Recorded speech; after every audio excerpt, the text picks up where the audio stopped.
From LA to Piscataway, you've come to the right place to talk all things Big Ten. Welcome to Big Ten Ted Live. Good evening, everybody, and welcome to a Sunday night edition of Big Ten Ted Live. We've got a jam-packed show tonight. Even though maybe in some circles in this conference it might be a little bit quiet, it might be the calm before the storm, before early signing day this next week, maybe before some transfer portal quarterbacks commit to their school. Trust me, there is a lot going on in this conference right now. December is an awfully busy month, and this show will reflect the busyness. It is going to be a busy show because it is going to be a busy show. A great way to make sure that your comment in the live chat gets featured, is guaranteed to be featured, is to leave a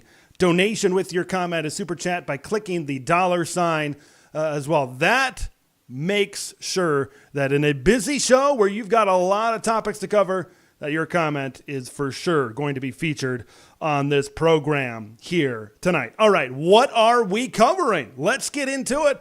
Will Howard, the Kansas State quarterback, the former Kansas State quarterback who's in the transfer portal right now. It seems like a foregone conclusion that he's going to end up in Southern California, that he's going to be at USC. We're going to be talking about that, how he fits, how he could transition over into Southern California. So for our Trojan fans, we're going to be talking about that on the show today. Dylan Raiola, that's another foregone conclusion, it seemed, right? Multiple recruiting services last week, crystal balling him going to Lincoln, Nebraska. But there's more to this recruiting class for the Huskers than just Dylan Raiola. He's the icing on the cake, but the cake still looks pretty darn good. The rest of the cake is still there. So we're going to be talking about that Nebraska recruiting class with Dylan Raiola, and we are going to be talking kind of a little start to take a look at early signing day, which, believe it or not, is this Wednesday, December 20th, and right here on this very channel, we are going to be having a live edition of Big Ten Ted Live. I suppose that's the only kind of edition of Big Ten Ted Live. Wednesday night, likely 9 o'clock Eastern time, we are going to be talking about all things early signing class. I'm going to give my reactions kind of from a Big Ten standpoint, some headlines, some players that could make an impact in this conference of freshman year. But I'm also looking to bring on a lot of the podcast hosts, a lot of the reporters from each team that have been on this channel in the past. So a broad look across the conference of early signing day Wednesday night on the 20th, and then Friday night, probably going to have a bowl preview show. We got Utah and Northwestern coming up. We've got Minnesota against Bowling Green in the Quick Lane Bowl. And then we've got Rutgers taking on Miami. Rutgers and Miami in the Pinstripe Bowl as well. So it might just be a live show kind of week, but I will certainly be aware of some other transfer news and other news that requires an uploaded video as well. One thing I also noticed here today was we are getting really close on this channel to 4,000 subscribers. I did not think when this football season started, because we know that's when the traffic, that's when the viewership, all that stuff goes up. I did not think we'd get in the ballpark of 4,000 subscribers, but here we are, a mere 300 away. So if it's your first time watching the channel, subscribe to make sure you know when a live stream like this happens, when a video upload happens. It's a great way to know when everything is kind of coming down, and make sure you ring that bell to stay notified as well. So thank you, everybody, for jumping on board. Though I got to give a big thanks to the West Coast fans, right? I kind of jumped into the pool early. No other Big Ten show, podcast, they're not covering West Coast teams. We are, because they're Big Ten members as far as I'm concerned right now. Washington fans, Oregon fans, USC fans, we'll get there. We'll get there with UCLA. But thanks to everybody. Thanks to everybody here right now. One quick thing that I want to mention before we get into the Will Howard USC talk is Kyle McCord. Kyle McCord was rumored to go to Nebraska. Of course, the Dylan Raiola wrench got thrown in, and that kind of messed some things up. But he's on his way to Syracuse. And when I kind of dive in, first, Syracuse has got a first-year head coach over there. When I kind of dive in a little bit, he could have success over in a lesser conference, over in the ACC. Okay? No Florida State on the schedule. No Clemson on the schedule. They do play Miami. Who says Kyle McCord can't go into that league? You don't got to play a Penn State defense. You don't got to play a Michigan defense. Who says he can't go into that league and throw for 3,000 yards and 30 scores? I wouldn't put it past them. Maybe Syracuse could be 2024's Louisville, where they were in 2023. Andrew Anderson joins us tonight watching from Grand Island, Nebraska. Andrew is in the house. I've driven through Grand Island across I-80, just past the bridge, and Kearney over there as well. Gerald McKinley doesn't know what time of day it is, but he's here. That's all that matters. And he's saying go blue. Kraken Hawk is in the house here tonight. UW hitting the portal. Got our quarterback for next year. That is Will Rogers. I got a video uploaded on that in the channel if you haven't seen that already. And they are starting to replenish that Husky roster a little bit. Washington, a team to watch out for in 2024. You know we're going to be breaking that thing down more as well. Michigan versus the world in the house as well. Talking about this shirt. Got this for Christmas last year from my mother-in-law. So, yeah, there it is. Here we are on Big Ten TED Live. So thanks for checking in here to the show tonight. Now it's time to talk USC football. It's time to talk Will Howard because that's been the hot rumor right now. Is Will Howard to USC? Will it happen or will it not happen? See what I did there?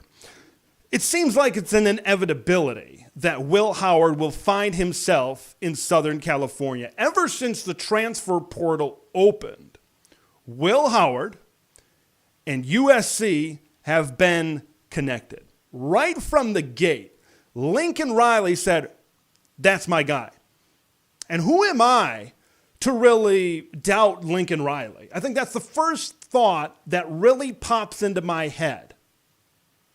Lincoln Riley has proven year after year, going back to his days as a coordinator and a head coach at Oklahoma, he has proven that when he picks out a quarterback and when he has a quarterback on his team, he can develop that guy to be a Heisman Trophy candidate and most of the time a Heisman Trophy winner. So when USC and Lincoln Riley, almost from the get-go, pointed out Will Howard as their guy, that put a little bit more confidence in me as it pertained to Will Howard as a transfer quarterback.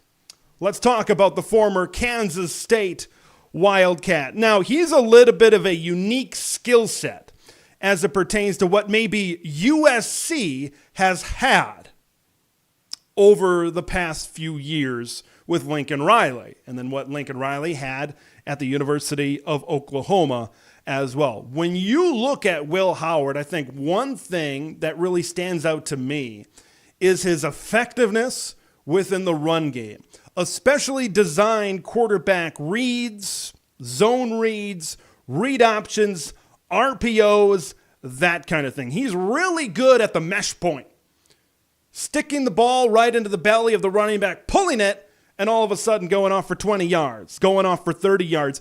USC has had mobile quarterbacks, but I don't think that they've had this type of threat and weapon in the run game in Lincoln Riley's time, going back to Oklahoma, and now his time at the University of Southern California. It is certainly a different type of skill set, and it is something that USC can add to their offense to possibly take it to the next level.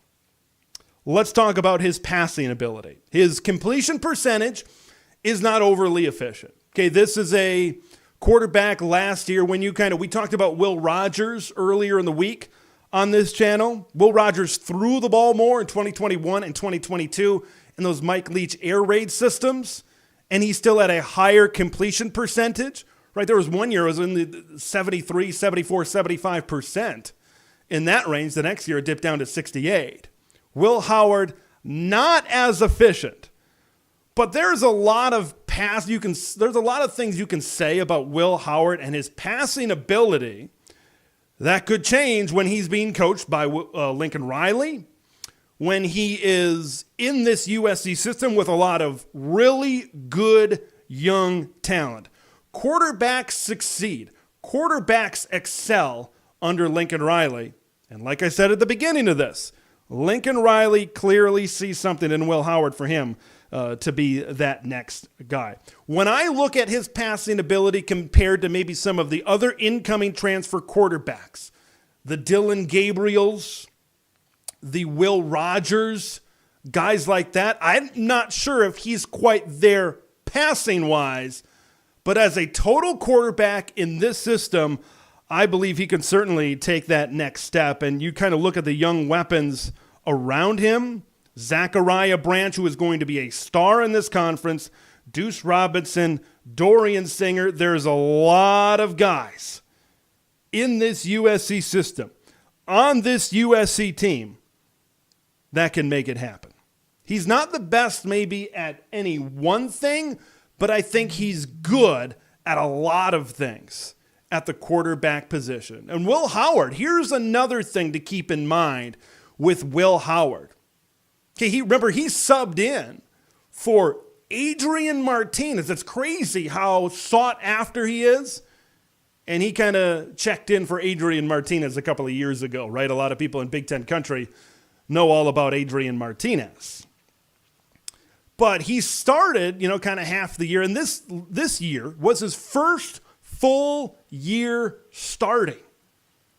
I believe he's going to make a big jump from his first full year starting to his second full year starting. That is usually when quarterbacks that are around for multiple years, starting for multiple years. Drew Aller's going to see it in 2024, trust me.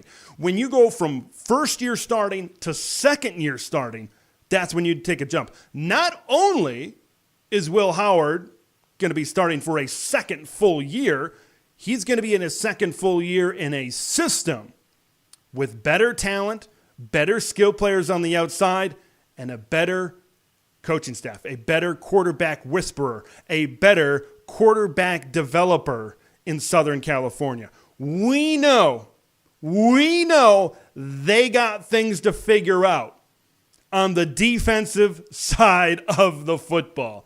It seems like they're getting better, but in terms of the offense, if Lincoln Riley and USC can lock up Will Howard, that's just another name that you can add to the conference of quarterbacks. With the Pac-12 going bye-bye and the Big Ten getting guys like Will Rogers, Will Howard, Dylan Gabriel, already having Drew Aller and J.J. McCarthy could come back. Line up the draft scouts into Big Ten country because we're on pace to develop some really good quarterbacks. I really like the situation that Will Howard could find himself in Southern California. USC is a very interesting team as we approach 2024. I'm going to have my eye on this USC team and their bowl game coming up against Louisville to see if this is a team that can take that next step. See if they have those young players on offense and on defense, but specifically I'm looking at offense. Do they have those young players on that side of the ball to make this offense like it was a couple of years ago where they were in the hunt for a college football playoff spot in year one under Lincoln Riley? I want to get to some comments as well. Alan is in the house saying go Big Red. We're going to be talking about Nebraska here in a segment upcoming. Dylan Raiola, we talked about a foregone conclusion that Will Howard is going to wind up at USC. It seems like a foregone conclusion. Dylan Raiola was on campus this weekend. Have yet to hear anything. If you hear anything during the show and news breaks, please put it in the chat. But we haven't heard anything as it pertains to his commitment. That we might have to wait until signing day. And that is on Wednesday. So we might be waiting until then as it pertains to Dylan Raiola. Kraken Hawk, resident Washington fan, let it happen. Lincoln Riley is a good coach, and gets his quarterback stats, but he doesn't win the games as needed. I think when it comes to the victories that Kraken Hawk, one of our resident Husky fans, is talking about, when it comes to the victories, I think a lot of that can go on the defensive side of the ball. It's the fact of the matter. USC, even this year, even when their offense took a step down, it was still a pretty good offense. It wasn't as good as the year before. Their offensive line, I think that's a key. Okay, you're going to get your quarterback. You got good young skill players. What about that offensive line? There was a lot of times when I'm watching USC games this past year, running around. Caleb Williams, he's improvising, and I'm sure, and obviously he's very good at improvising. But that offensive line maybe needs to get a little bit better. I think there's a lot of boxes that need to be checked in Southern California before we can call them a Big Ten contender. But I like the hires that USC has made on the defensive staff with D'Anton Lynn as the defensive coordinator, and now with Matt Entz after North Dakota State's thrilling loss to Montana in the FCS semifinals. He's going to make his way from Fargo, North Dakota to Los Angeles, California. Boy, is that a contrast in places to live, work, and play. Sunshine Design, our resident Northwestern fan, Wildcats getting ready to take on Utah in the Las Vegas Bowl here coming up to see if Northwestern can make the 7-win improvement, see if they can get win number 8 against the Utes. Saying Minnesota is taking a step back, maybe 2 steps back. The new Big Ten will keep them below average. You know, Minnesota, I'll probably talk about them on next Friday's show when we preview their bowl game a little bit more. They got a quarterback transfer again, kind of trying to provide a little bit more depth to that room. Yeah, Minnesota's PJ Fleck, okay, people might not say it publicly, but he might be on the hot seat. If you look at Minnesota and where they're at, look, Darius Taylor coming back at running back. You got Daniel Jackson coming back at wide receiver. A quarterback, Max Brosmer from the University of New Hampshire, looks pretty good, but they're losing their defensive coordinator. I said it last week when I commented about Joe Rossi being the next defensive coordinator at Michigan State. I said it then, and I'm like, you're losing half of your team. Okay, because what have the Gophers been built upon, right? 9 wins. You go back to 2019 when they won 11 games, but specifically these last 2 years before this year when they went 9-4. It was the Joe Rossi defense. Both of those years, they were top 10 defenses in college football. And now you're losing half of that success. You still got that run game. How's that going to go with Darius Taylor? Darius Taylor was banged up this year. Are they an injury away from going 4-8? Certainly an interesting point brought up there by Sunshine Design. Interesting comparison from Kraken Hawk, and I'm not quick to disagree with him. Lincoln Riley is like James Franklin, beats a lot of teams but can't win the big one and gets outcoached. I will not disagree with that game necessarily, because remember those teams at Oklahoma that got into the college football playoff and they weren't able to get the job done. Lincoln can get you to a certain point, and that is true. I was talking before about Will Howard. I don't think you can argue very much. USC USC creates elite quarterbacks. They've got really good player at the skill positions. Their offensive line, as I just said, their offensive line is an issue. Their defense is an issue. Generally, what do you usually need to win in the Big Ten? A good offensive line and a good defense. They're doing some pretty good things in terms of the transfer portal on the defensive side of the football so far. Let's see if they keep that up. Can this defense flip in 1 year now with D'Anton Lynn? And maybe the problem always was Alex Grinch. Maybe he always was the Grinch that stole Lincoln Riley's hopes for furthering an Oklahoma or a USC program further. We're going to find out next year as Lincoln Riley steps into the Big Ten Conference, a Big Ten Conference that is going to look a lot different, folks, as we kind of continue on here throughout this thing as well. Let's get to some more comments, some pretty good comments, some pretty good talking points. Leave some Leave some more of that in the chat as well tonight. Kraken Hawk talking about Will Rogers, one of our resident Husky fans here. Will Rogers is the second most passing yardage quarterback in SEC history. That he is. Last year, the offense changed, and the new OC got Rogers hurt. Rogers is the perfect fit for UW to replace, not going to say that, and also Mentor Mac. You almost got me. I'll say this about that. I talked about all of that in my video earlier in the week. It is a good fit, right? You look at the air raid, throwing the ball a bunch, and watch him on film. He's patient. He's efficient. I look at Washington, and I think with some folks, there's been some disagreements about who exactly could come back in the wide receiver group. I think that's going to be the big question. And we might not know that answer until January, middle of January, right? When this team is done and a few weeks have gone by from their college football playoff run. Hey, believe me, I'm hoping they win, and then it extends a little bit more. But the downside to being a good football team and being in the Final Four is, hey, is Jalen McMillan going to be back? Is Jalen Polk going to be back? Roster management gets a little bit more difficult with the transfer portal when you're also a team that is in this Final Four type of situation. Some people say because of the injury, maybe Jalen McMillan comes back. Jalen Polk was a 1,000-yard receiver this year. He could go. He could be a second-round pick. He could be a third-round pick. We know Rome Odunze is gone. That we do know. But the good thing about Washington, I will say this, Kraken Hawk and other Husky fans.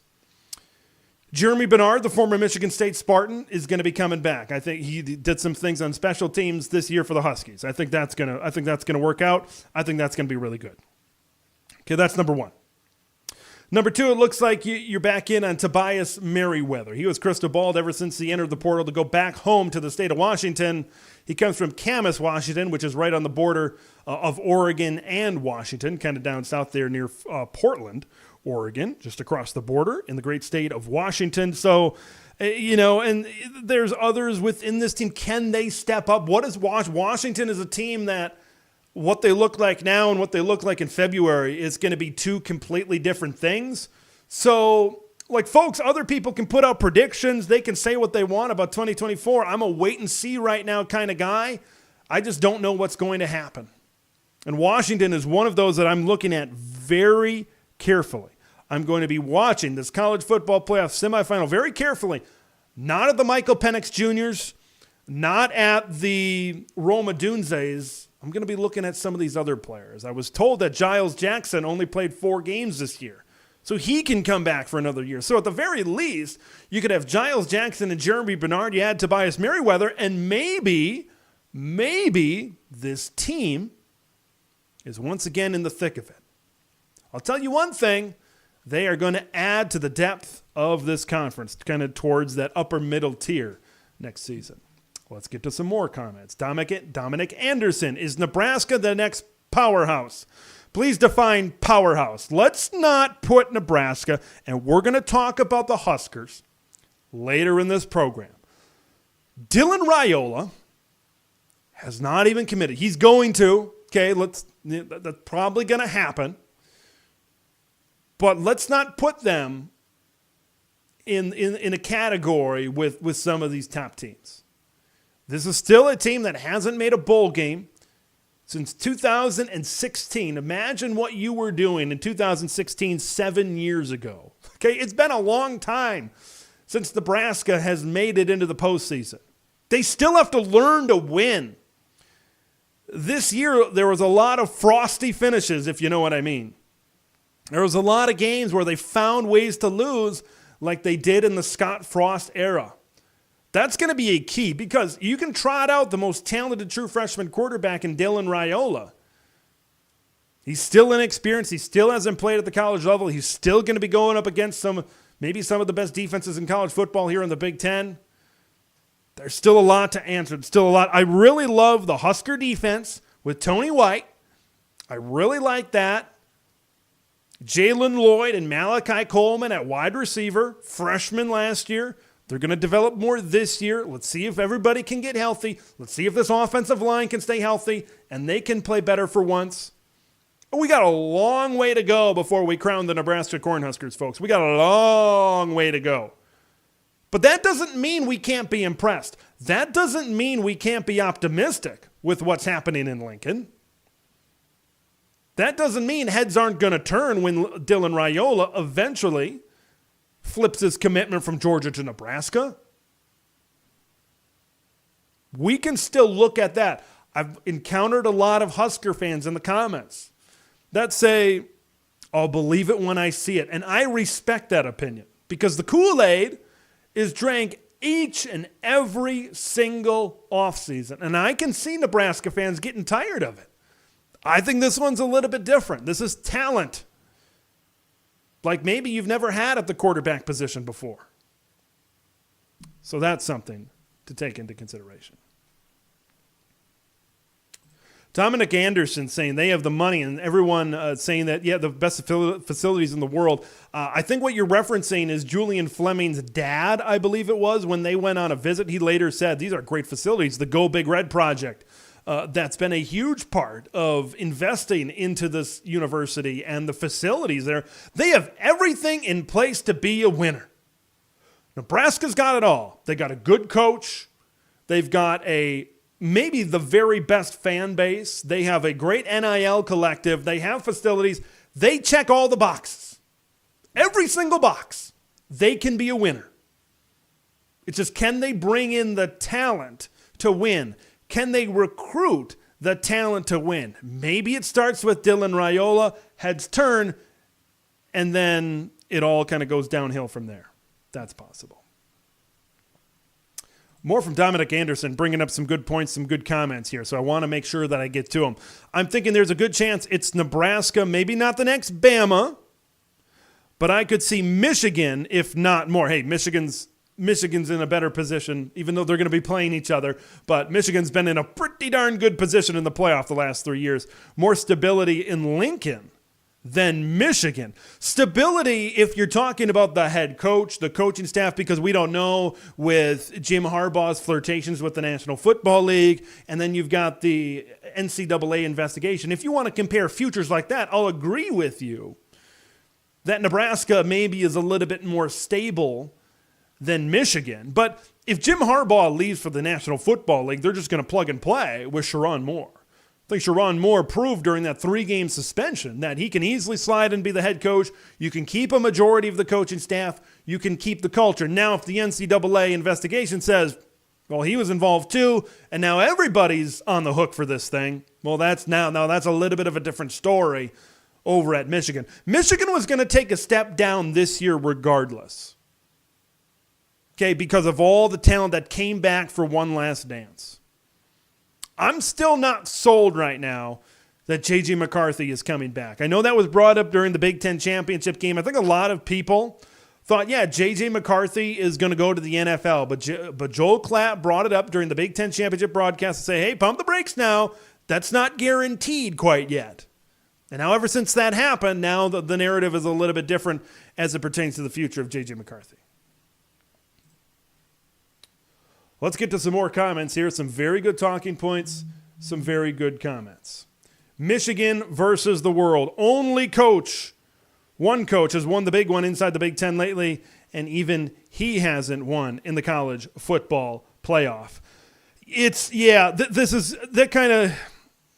goes into a point that I made before, and I'm going to make it again. As we get closer to Washington, Texas, as we get closer to Michigan, Bama, Big Ten, future Big Ten, Washington, we got to win.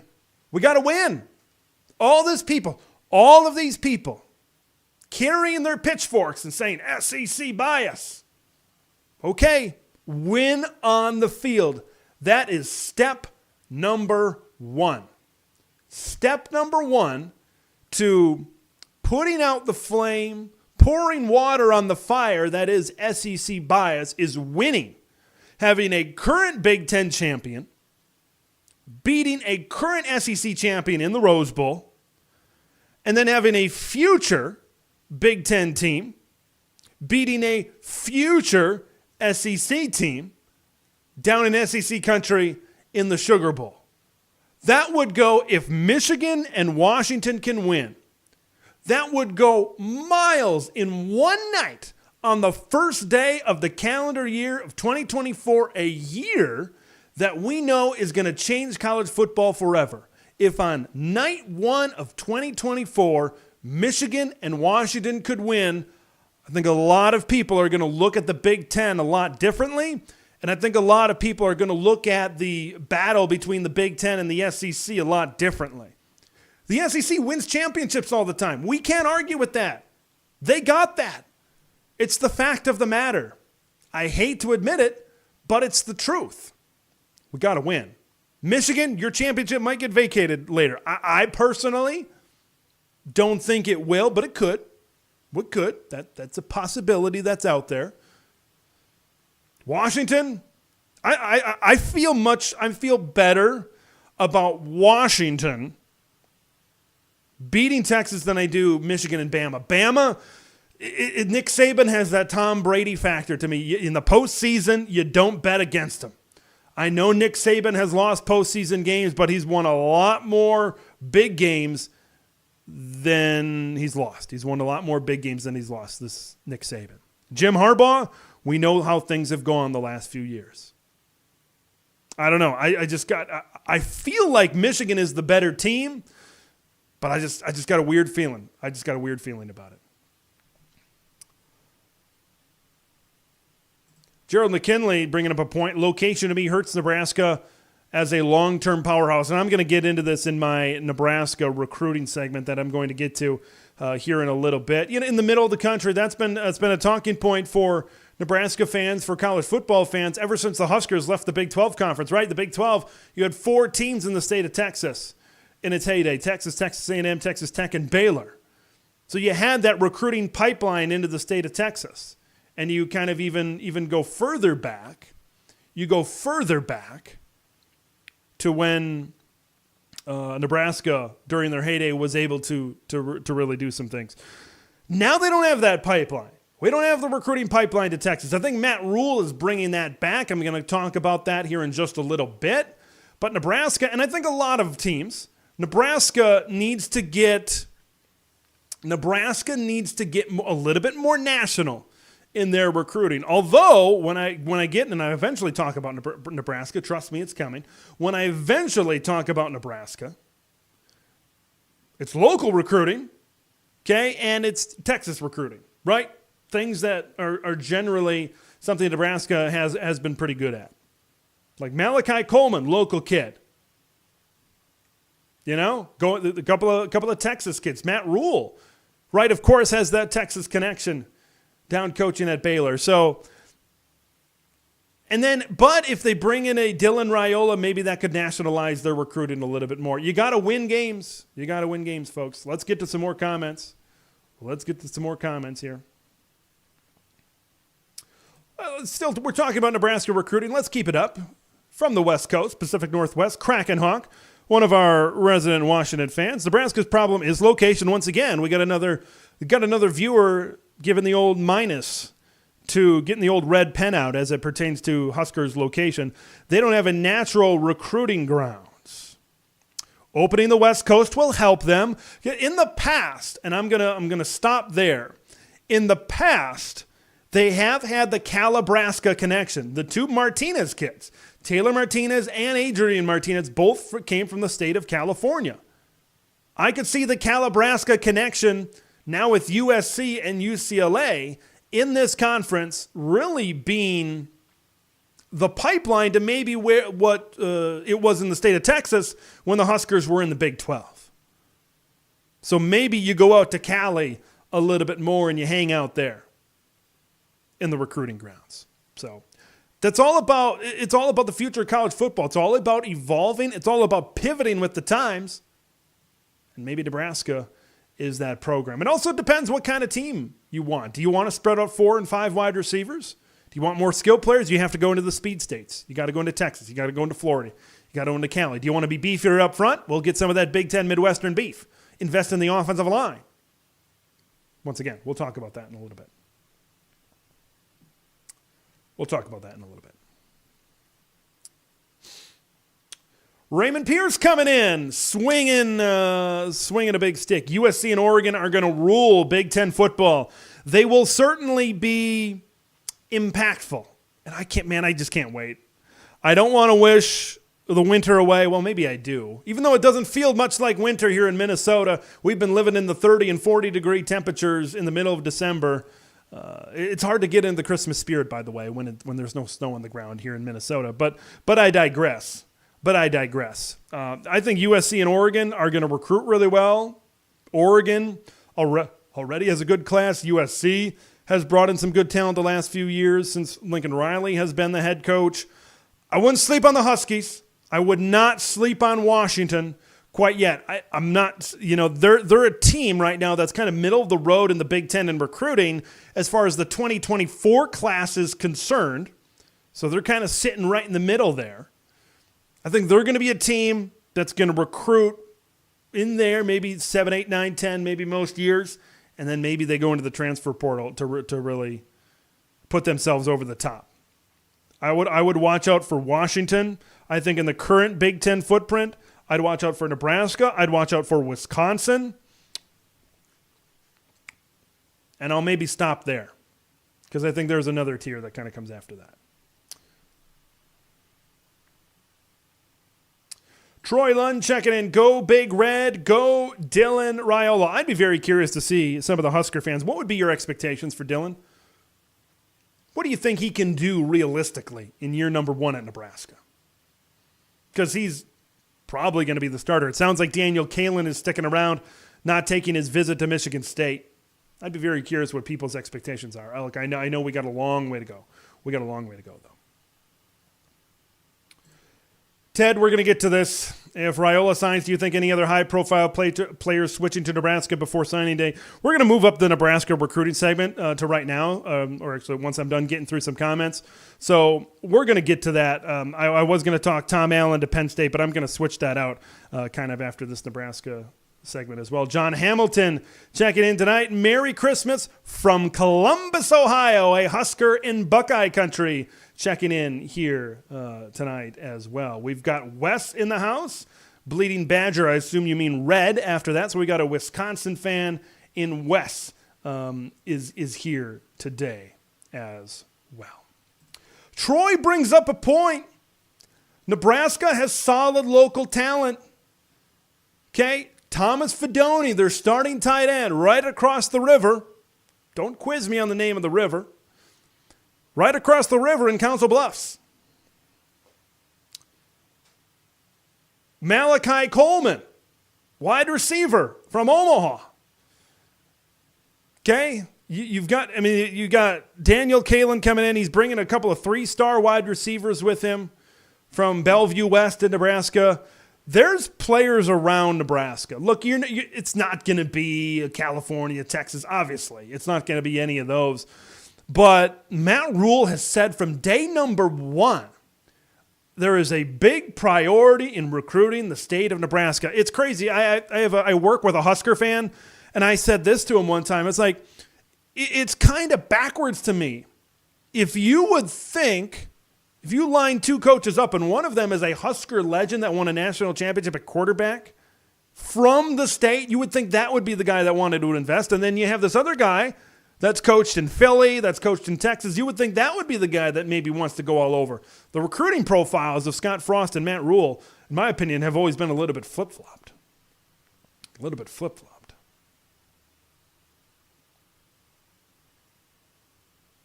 Got a Washington fan kind of throwing some stuff out there for USC. And, there's been a lot of West Coast kind of trash talk. But I think it's going to add to, next year's going to be interesting. It's going to be interesting. I think USC takes a step up. I think Washington, you were freaking undefeated this year in a playoff. So I think Washington takes a little bit of a step down. Now, just because you take a step down doesn't mean you can't make a 12-team college football playoff. I'll put that in the back of your heads for now. But you're playing, here's the thing, you played in the Pac-8, the Pac-8, the Pac-10, the Pac-12. For all those years, it's a different kind of football. Not saying these Pac teams can't be successful, because they obviously can be successful. They are very good football teams. There's a lot of talent. They play a different kind of style of football. How it's all going to mesh, we're going to find out in year number 1 how exactly this thing is going to go. Michigan versus the world, bringing up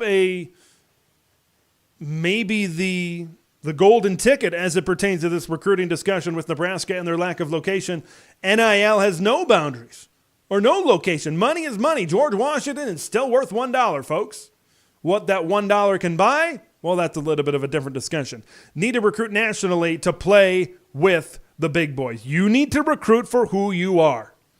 Nebraska, I think, wants to be a physical team. Matt Rhule has said that. They still want to run the football. They still want to play great defense. You still need to recruit. I saw Twitter pages. I'm not going to mention them because they don't deserve my attention. There's Twitter pages out there that say, let other teams do the developing. Go heavy into the portal. That's not how this works, folks. It's a roller coaster, risky ride if you want to do that. It's a roller coaster ride. Recruiting, developing, using the transfer portal as free agency, and plugging the holes. That's how you build a winner. The best teams in college football, they're not acquiring 20 transfers. They're not acquiring 30 transfers. You know why? You know why Georgia's up there, Ohio State's up there, Michigan's up there, etc.? Because they recruit really well. They recruit the best players in the country, and the best players in the country want to stay at the best teams and programs in the country. Georgia's a great example of that. You start winning, you start recruiting a lot better, look what happens. Now you're the talk of college football. People want to play at the Georgias. People want to play at the Bamas. People want to play at the Michigans. People want to play at the Ohio States. Recruits want to play there, and they want to stay there. Now, given, yes, some recruits will transfer out to find more playing time, to find a better situation, but the better ones, the 5 stars, you still need to recruit those type of guys because it's very rare those types of guys are willy-nilly transferring around. That's what I think about that.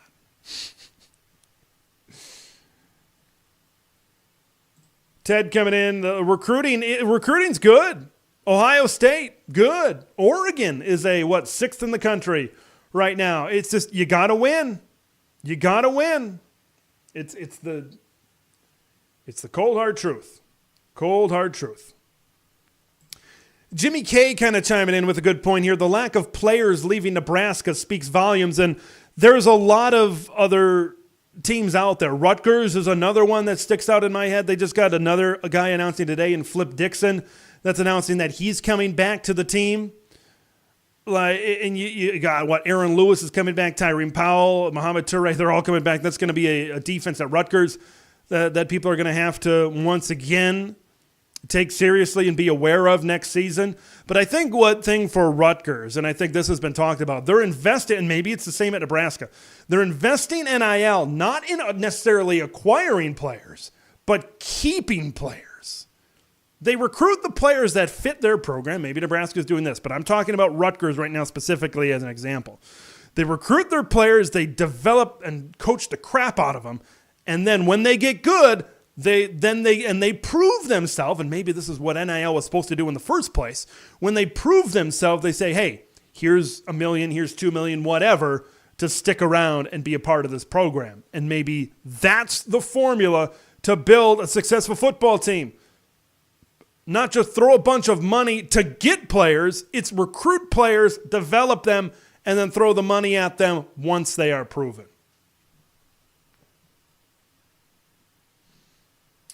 John Hamilton, once Nebraska fixes the internal issues, they can address the external issues as well. They do have some issues. I am not going to deny that. They do have some issues. All right, let's get into Nebraska. We're talking about the Huskers, and we're talking about recruiting. So I want to get to there right now. I want to talk signing day is right around the corner, folks. It's crazy how quickly this thing is moving. Where we're at in the college football calendar, folks, is ridiculous right now. But I want to talk about Dylan Raiola and kind of the domino effect. But before the Dylan Raiola, which is the biggest domino of them all, before that domino knocks over, and beyond that domino, you might see more 4 stars and 5 stars come into Lincoln. You got to talk about the dominoes before Dylan Raiola. This Nebraska 2024 class, the first full class of Matt Rhule, already was a really good class for them right now. It was top 20 to top 25 in the country, somewhere in there, depending on what service you really look at. I view Dylan Raiola and his potential and crystal ball flip. I see that as the icing on the cake. But you know what was there before the baker put the icing on the cake? The cake was there. All the layers of the cake. It was already there, peering inside the glass, and then Dylan Raiola just made it look pretty. There was already a good recruiting class at hand here, folks, in Lincoln, Nebraska. And now when you put the icing on the cake that is Dylan Raiola, it might shoot up into the top 20. It might shoot up towards the top 15 in the country, because when it comes to signing day on Wednesday, you need to be aware. You need to be aware of possible flips, of a possible domino effect that this indeed could have. We got to talk about some of the other recruits that are in this class right now for the Nebraska Cornhuskers. Here are some notable 2024 commits that I think are going to play maybe a pretty big role fairly early in this thing. Let's start first with Carter Nelson. The Nebraska coaching staff was in the great town. I grew up in a town much like Ainsworth, Nebraska. Not a lot of folks in that town, but a good hardworking town up there in northern Nebraska. He's a really good tight end. I've watched his film multiple times, and I really like what I see. What Thomas Fedoni showed, and then I think what you're going to see from Fedoni this year, maybe a lot more better tight ends are going to be coming through Lincoln, Nebraska. Will it be tight end? No, that belongs to Iowa, but maybe that rivalry is going to heat up with possible tight end development. It's very important to keep in-state kids. When you get good kids inside of a state like Nebraska, it is extremely important to keep them home. It is extremely important to build a wall around this state.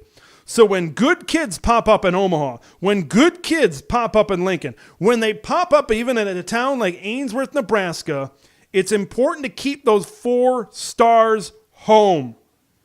Nebraska did it last year with Malachi, right when Matt Rhule came in at the last minute, and he kept him home. He's doing it with Carter Nelson, the top player in the state of Nebraska this year. That's back-to-back years. The top player in the state is playing home. Maybe it goes further than that, but I know for certain it's these last 2 years. And there's a lot of other players in this state that are staying home as well. You got to talk about Grant Bricks as well. The number 2 interior offensive lineman. These are on 3 rankings you're looking at right now. But he is the number 1 player in the state, the great state of Iowa. Not only did the Nebraska Cornhuskers go into enemy lines and get a player like Grant Bricks, but they got one at a position where Iowa is known to be able to get these kinds of guys. For Grant Bricks to be able to go in there, or for Nebraska to be able to go in there and get a guy like Grant Bricks is a big deal. And this, once again, this is another year. It's another year. Remember last year was Caden Proctor at Iowa, who flipped to Alabama, the number 1 player in the state of Iowa. That was an interior lineman. Once again, is not going to be coming to the Iowa Hawkeyes. That's got to mean something. You got to talk about Preston Tauma he's a top player in the state of Hawaii, another 4-star offensive lineman, 6'5", 300 pounds is always good. They want to beef up that line. This is a Nebraska team. I heard it when Matt Rhule was talking about Michigan in that game where they played this year. Okay, we want to be like them. We want to have the best offensive line in the country, and I think this recruiting class is proving that. And the Texas connection. Is the Texas connection back with safety Roger Gradney and corner Mario Buford, a couple of 4-star corners back there in that secondary. And watch out, folks. Watch out for some talent to possibly flip. If Dylan Raiola indeed makes the switch, maybe there's some things going on behind the scenes for players that are already committed, players who have yet to commit. Maybe there's things that are about to happen on signing. Signing day could get wild, folks. So you're going to want to tune into this live show on Wednesday night. Signing day could be crazy, especially for Nebraska. It would not surprise me to see the Huskers vault themselves in the top 15 nationally in this recruiting class. That would not surprise me in the slightest. And this would be a major jumping off point. It would be a major building block for this Husker program going forward. I want to talk a little bit more about the upcoming signing day. Let's get to some comments first. Let's do that first. Let's get to some comments.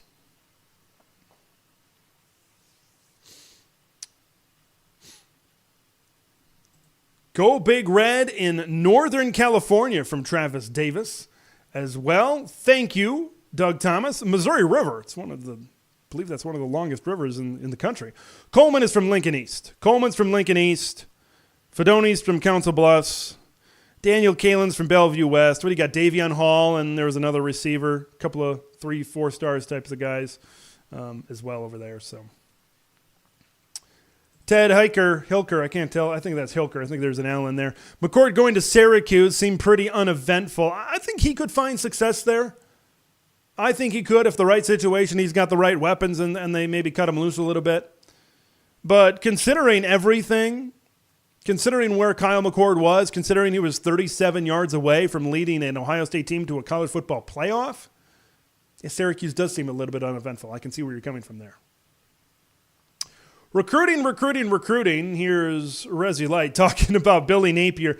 You know, all I heard for a few years before Billy Napier got hired at Florida, this guy is a stud. This guy's going to be a great head coach.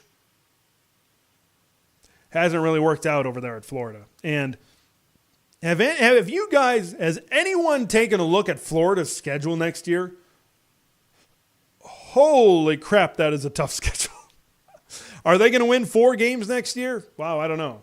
That's certainly crazy. Yeah, you look at in Travis Davis talking about Carter Nelson. I think Carter Nelson is going to be really good as well. And Grant Brick's kind of close to the Nebraska-Iowa border.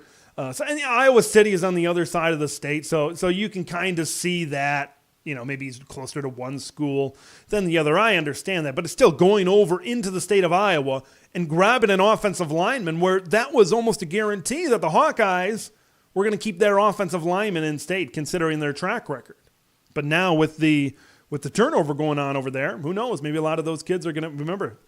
Council Bluffs, I just said that's right across the border. Kind of, I'd have to look up where Grant Bricks is specifically from, but maybe it's in the same area as well. Star Era coming in. Fight on, a USC fan as well in the house tonight. I cannot wait for 2024. Let's put it. Maybe I need to put a jar out here, a little bit mason jar, and every time I say I'm excited for 2024, flip a dime or a nickel into the jar, and by the time we kick things off next year, we might need a couple of jars. I think that's how excited I am for 2024. But we still need to focus on the here and now. We still need to focus on bowl games. We still need to focus on playoff games, and we're going to do that in the coming week. But for now, we're going to be excited. Our guy, Husker Mike, is in the house tonight talking about Go Big Red. I love me some Husker Mike. Really appreciate his comments throughout the years. I don't know how long it's been since Mike has been on this channel, but it's been a while. I always like to thank the fans who have been here for a long time, fans who have been here since the beginning as well. Star Era, just subscribe. Moving from the Pac-12. Thank you for coming aboard. I've heard a lot of comments from West Coast fans that say that they're joining this channel, that they're excited to be a part of the Big Ten, and they're kind of coming to this channel for that type of information. So I very much appreciate that, and I hate to toot my own horn. Just kidding. I will. There's not a lot of other Big Ten centric channels out there. One, and then the ones that there are and podcasts and stuff, they're not going into Washington. They're not going into Oregon. They're not going into USC.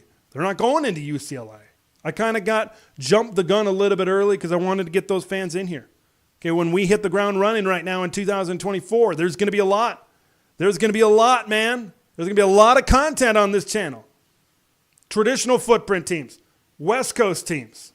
You're here. You're Big Ten members as far as I'm concerned. Jackson Shore.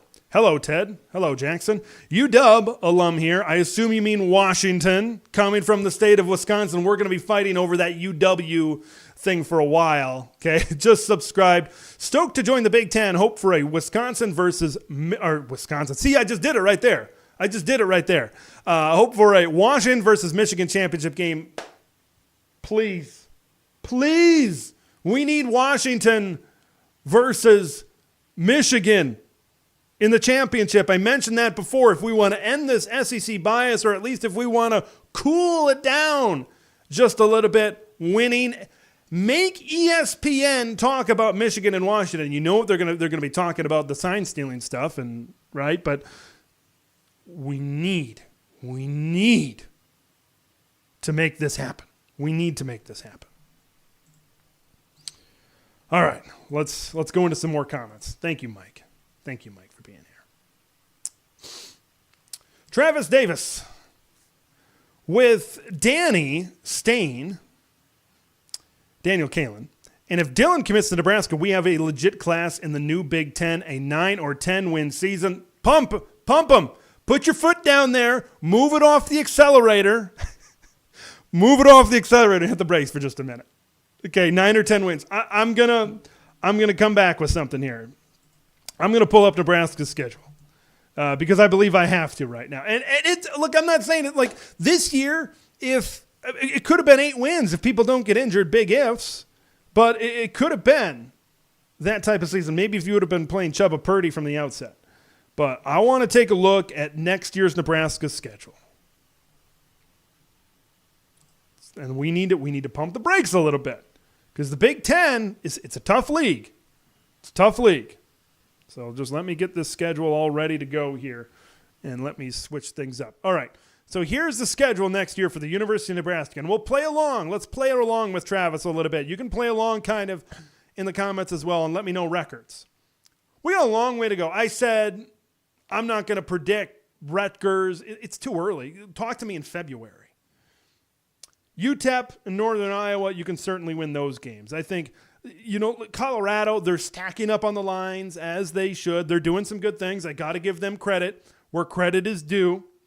But then you kind of go down to Illinois, Purdue, Rutgers. I know Rutgers is going to have a good defense. They still got a long way to go on the offensive side of the football as well.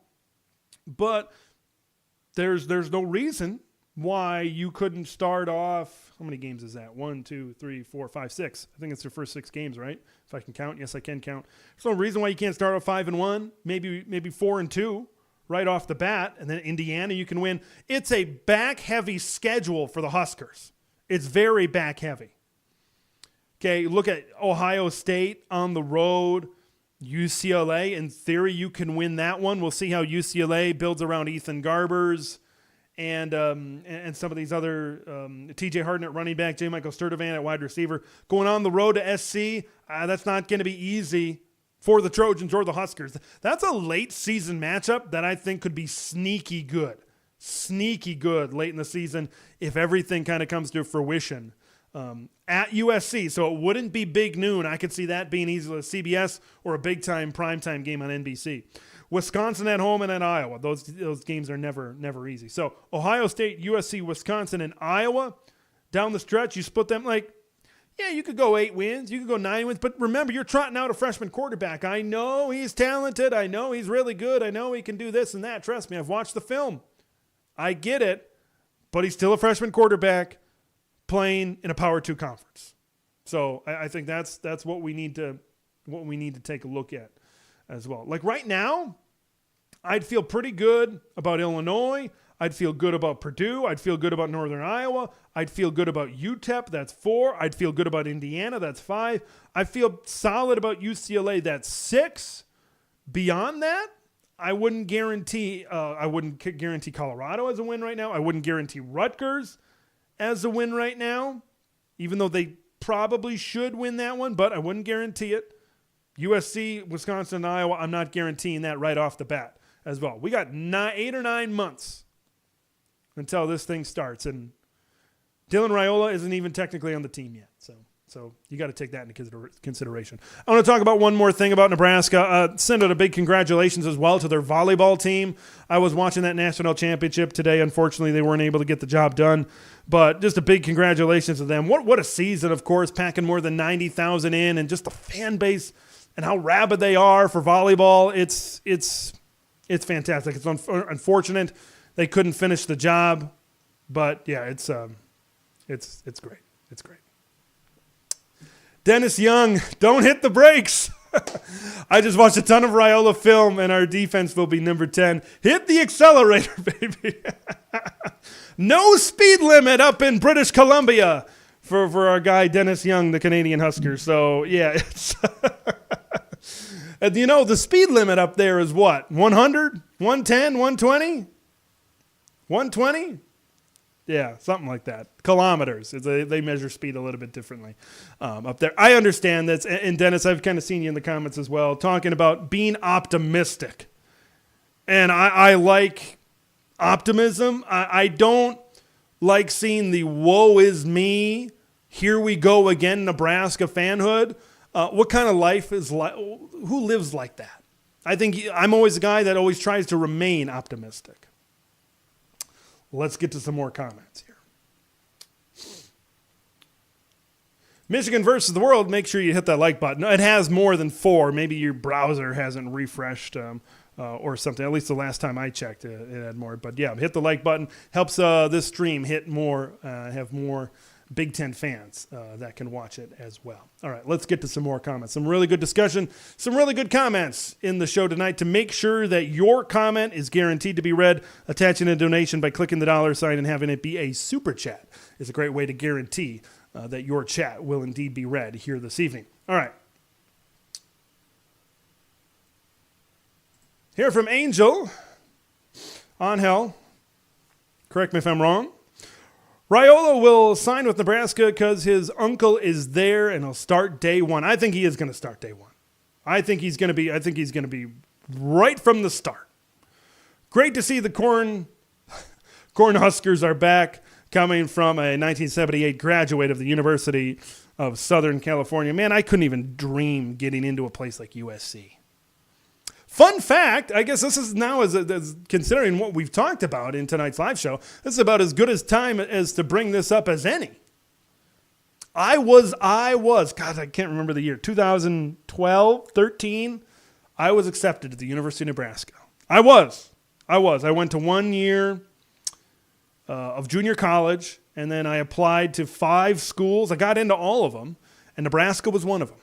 The out-of-state tuition was just too much, but I was really close. If I'm doing the hat dance, I was about to pick up the Nebraska. I did the fake out with Nebraska. They were probably second place. Okay, if we had a transfer portal, sometimes Dan Lanning has said, the Oregon coach, hey, finishing in the second place isn't too bad. So, yeah, the hat dance. Nope, I'm going to St. Cloud State instead.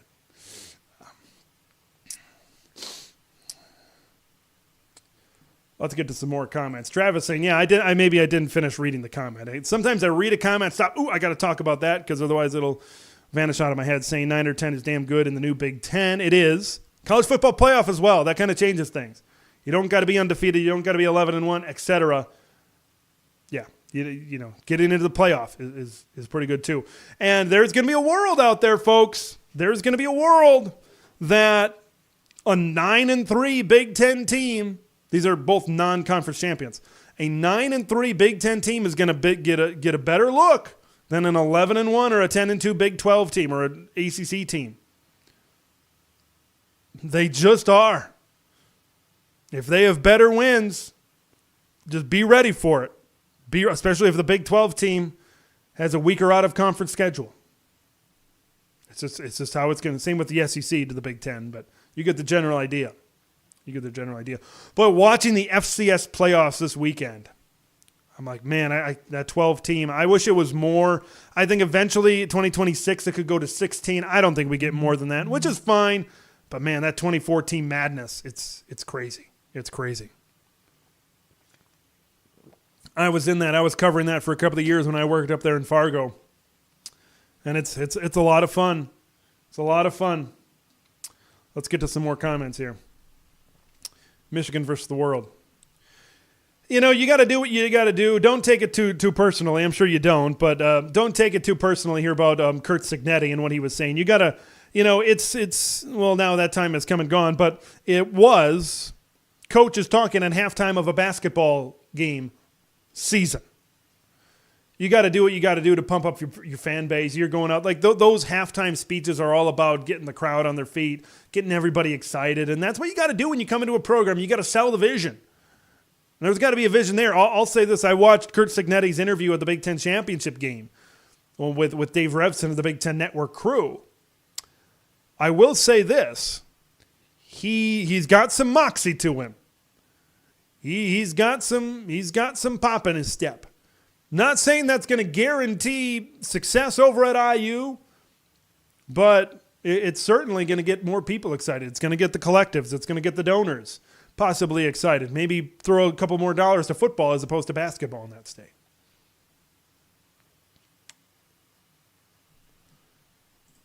Nebraska, I assume you mean wins. It wins 5-6, but I'll go into the next part of the comment. Raiola is a program changer. I believe that. And I said that before in my commentary about recruiting. Be on flip alert Wednesday, folks. That Nebraska could maybe flip some guys. Maybe there's things happening behind the scenes that we're not aware about in the recruitment of some of these other players. Would not be surprised to see them beat Wisconsin, Iowa, or Ohio State. Boy, Iowa, that's going to be an interesting one. There's a lot of steam, smoke, whatever you want to call it. There's a lot of it as it pertains to Joe Philbin. That Joe Philbin. I grew up with Joe Philbin as my offensive coordinator as a Green Bay Packers fan, possibly becoming the next offensive coordinator at Iowa. I just don't know about Iowa, man. I'm not sure where I see him. Cade McNamara would be back, but even then, I know he was dealing with some injuries. But even then, I'm not crazy about him. I'm not crazy about Cade McNamara. Like, look at the flag and then imagine Oregon, USC, Washington, etc. in this conference. Like, there's you might take, I watched the LA Bowl, right, when UCLA was battling Boise State the other night. Right now, I'd maybe have to think about it, but right now, I might take Ethan Garbers over Cade McNamara quarterback. I'd take Tyler Van Dyke. Who knows, Luke Altmaier at Illinois, who knows? Cade McNamara is that game manager type of guy. I don't know about Iowa. We know that they've leaned on that defense. We'll see how much they can turn around an offense in a year. I don't know. I don't know. Iowa's one of those teams that I need to dig a little bit deeper on them. I know they've had a young offensive line. It's been okay. It's not been the Iowa offensive lines that we're maybe used to, but it's been pretty solid. Jackson Shore. For the 4 new teams coming in, what team should we be concerned about not including the big 3? Okay, this is good discussion. So Jackson is a West Coast fan of an incoming Big Ten team. I'm not sure if I got which team specifically, but a team that is on the West Coast. What team should we be concerned about? So this is where we turn around a little bit. Look at the flag. This is where we're using the flag as a visual over here. So what team should we be concerned about? We can't do Michigan, we can't do Ohio State, and we can't do Penn State. I can think of at least 2. We've been talking about them for the last handful of minutes. Nebraska Okay, I know they haven't made a bowl game since 2016. All right? Like, I know that hasn't happened.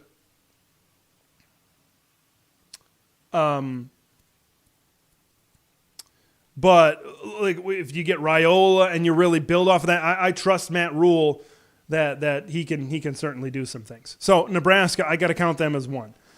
On the West Division, the only other one that I'm putting in there is Wisconsin.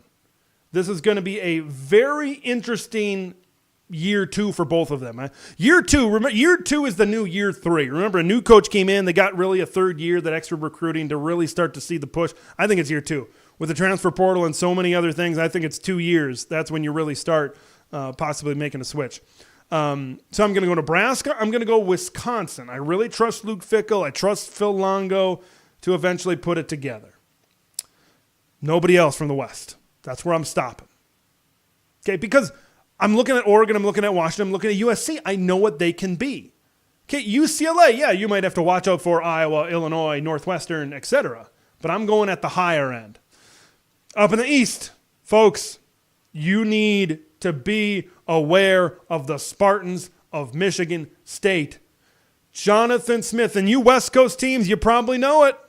You got that pesky Oregon State team reincarnated in East Lansing, Michigan. Jonathan Smith hired Joe Rossi, the defensive coordinator formerly at Minnesota. Now he's coming over to Michigan State. Great hire. Bringing over a majority of his offensive coaching staff that built really good offensive lines, a physical Big Ten type of program over there at Oregon State. And then you have a quarterback in Aiden Childs. I watch him, and I'm like, man, this kid could really do some things.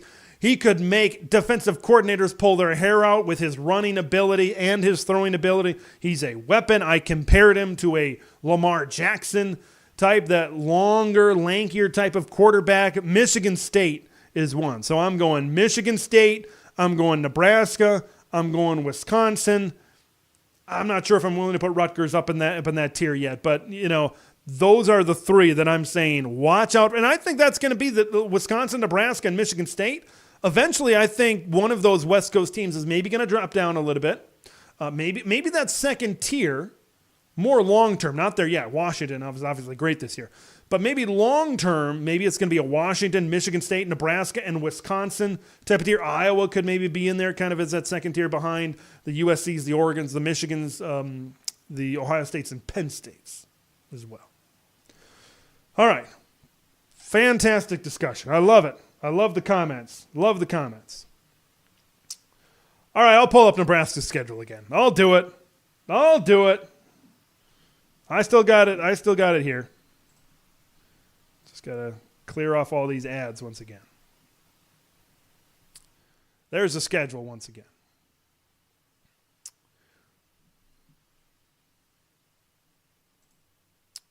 Pull up Nebraska's schedule again. We have a good opening schedule to get some momentum going. Also, I'm flying to SoCal for that USC game.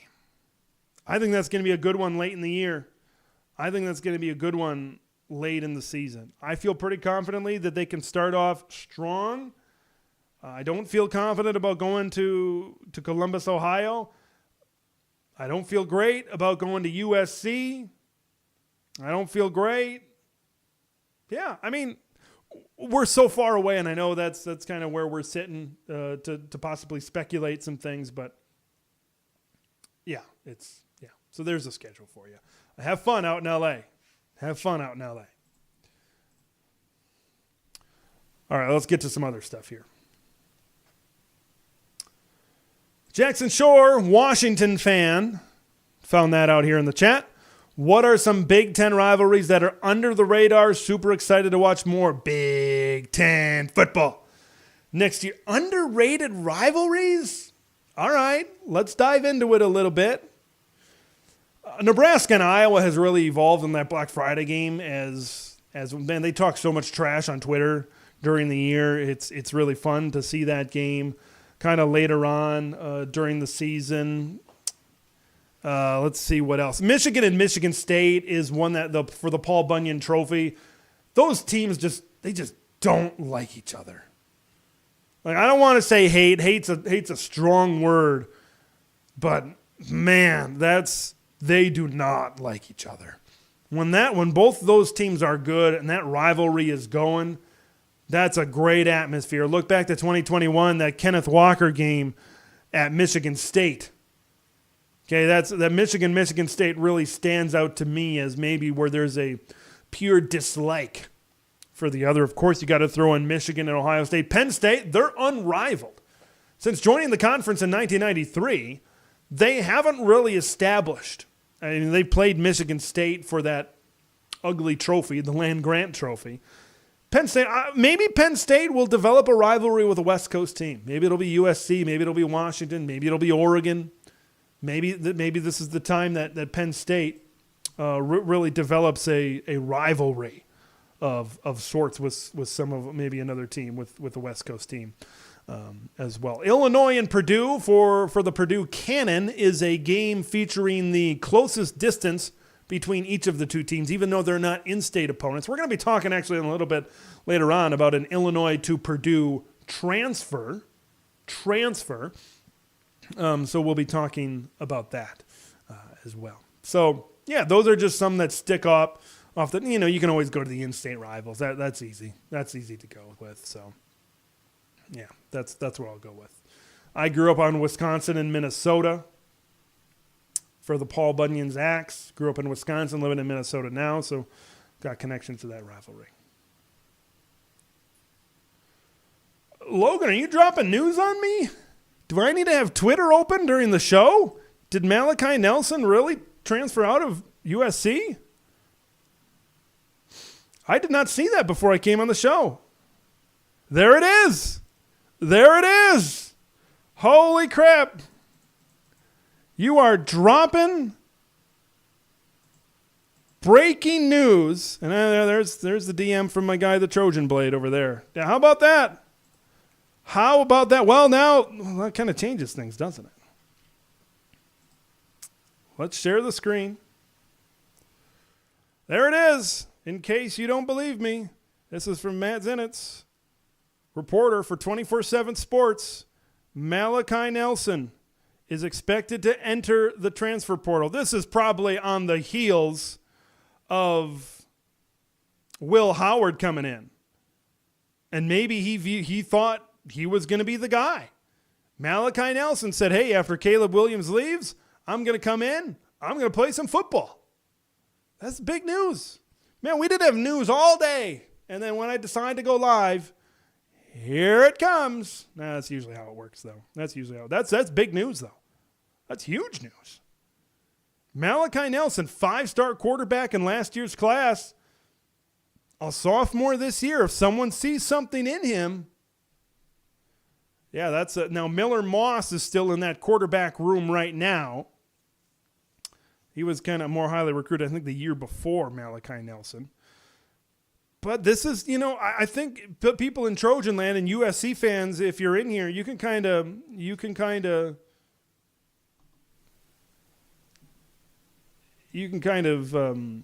I'm just, wow, did not think that this would happen. I thought that USC fans, I thought Malachi Nelson would have 1 year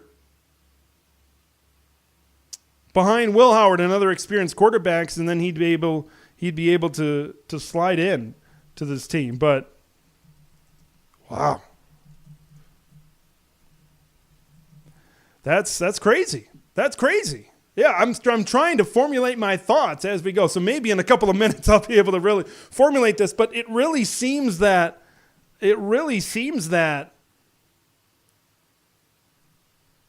he ended up seeing Will Howard commit, and he wanted to play right now. He felt that he was ready to play right now. That's what my initial 10 to 30 seconds later reaction is.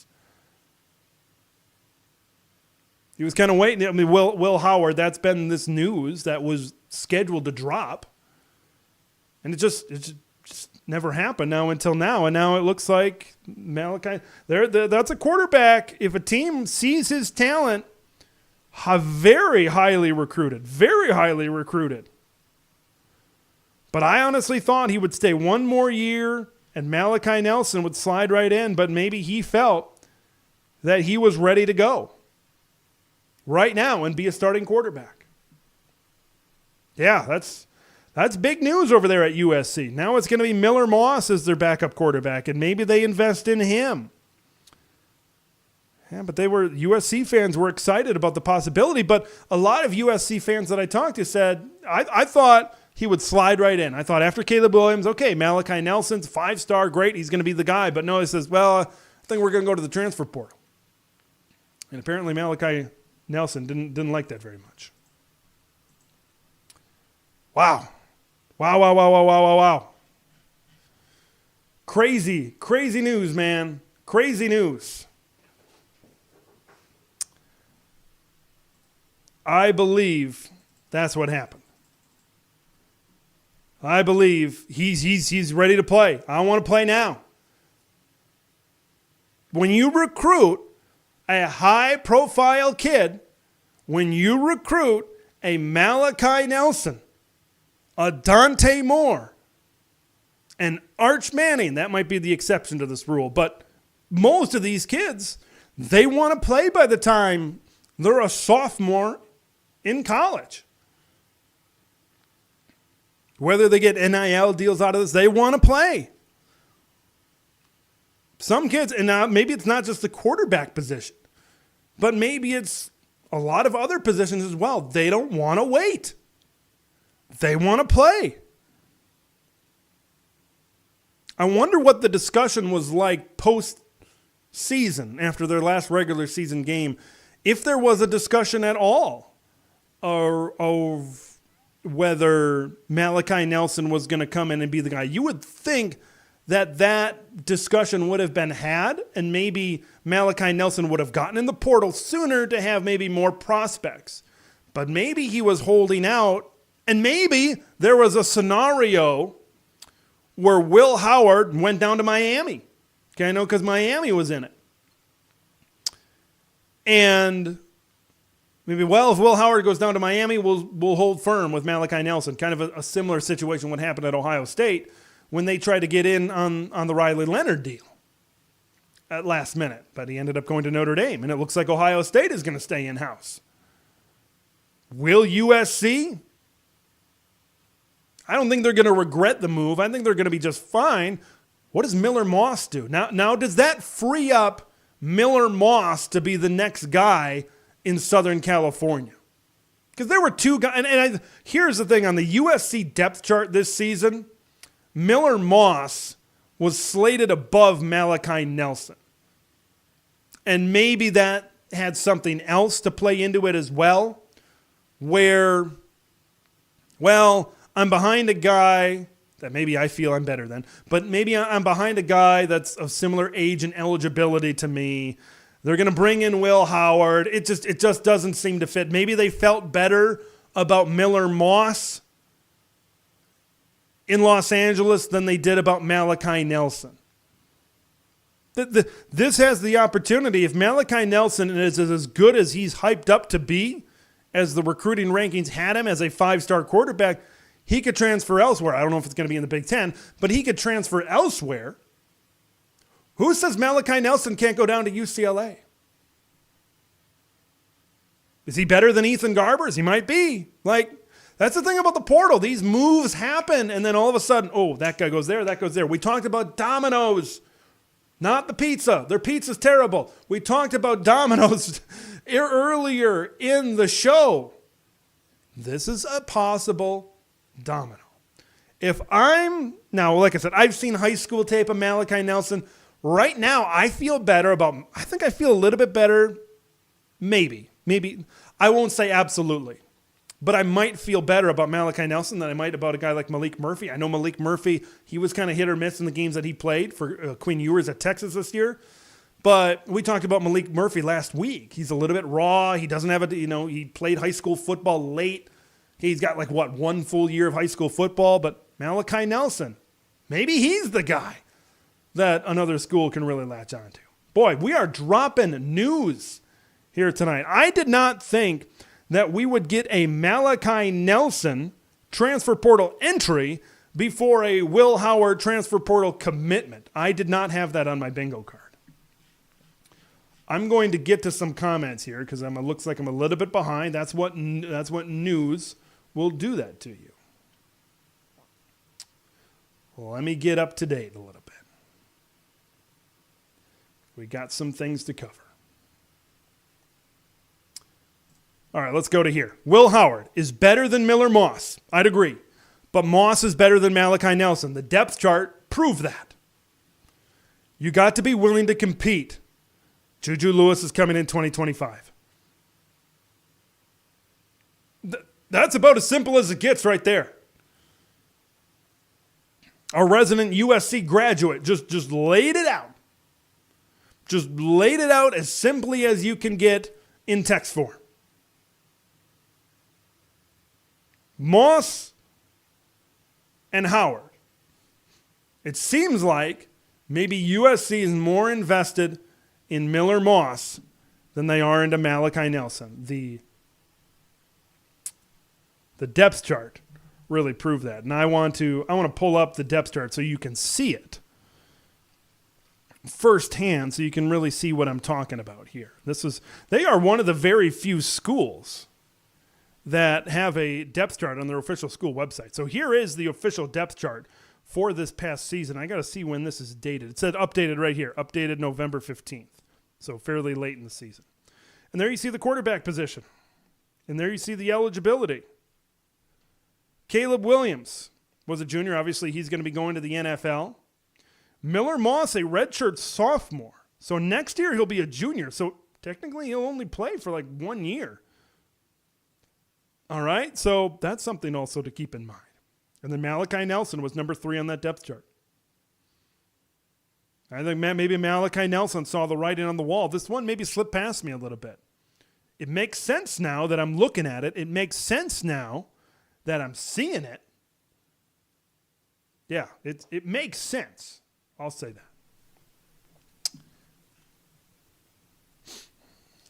All right, let's go to Big Ten TED Champions Club member Jared Jones. If you want to be a member of this channel, get early access to uploaded videos and other perks, hit the join button to be a member of this channel and be a member of the Big Ten TED Champions Club like Jared Jones. Unbelievable, he says, that USC and UCLA lost Dante Moore and Malachi Nelson right before they joined the Big Ten. Was looking forward to watching them weekly.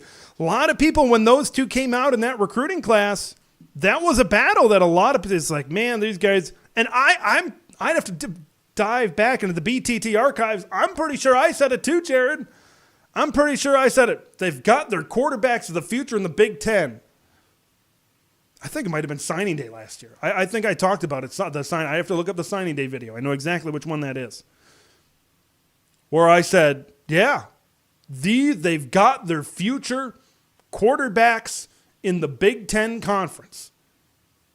They've got their future checkbox, but I need to learn from this and say, you can't predict this far in advance. You can't predict the development of a kid, especially in a transfer portal era where you can get an experienced and proven quarterback just like that. You need to take that into consideration as well. I wanted to look up just where these guys really ranked in that transfer portal or in that recruiting class from last year. Man, just 1 year.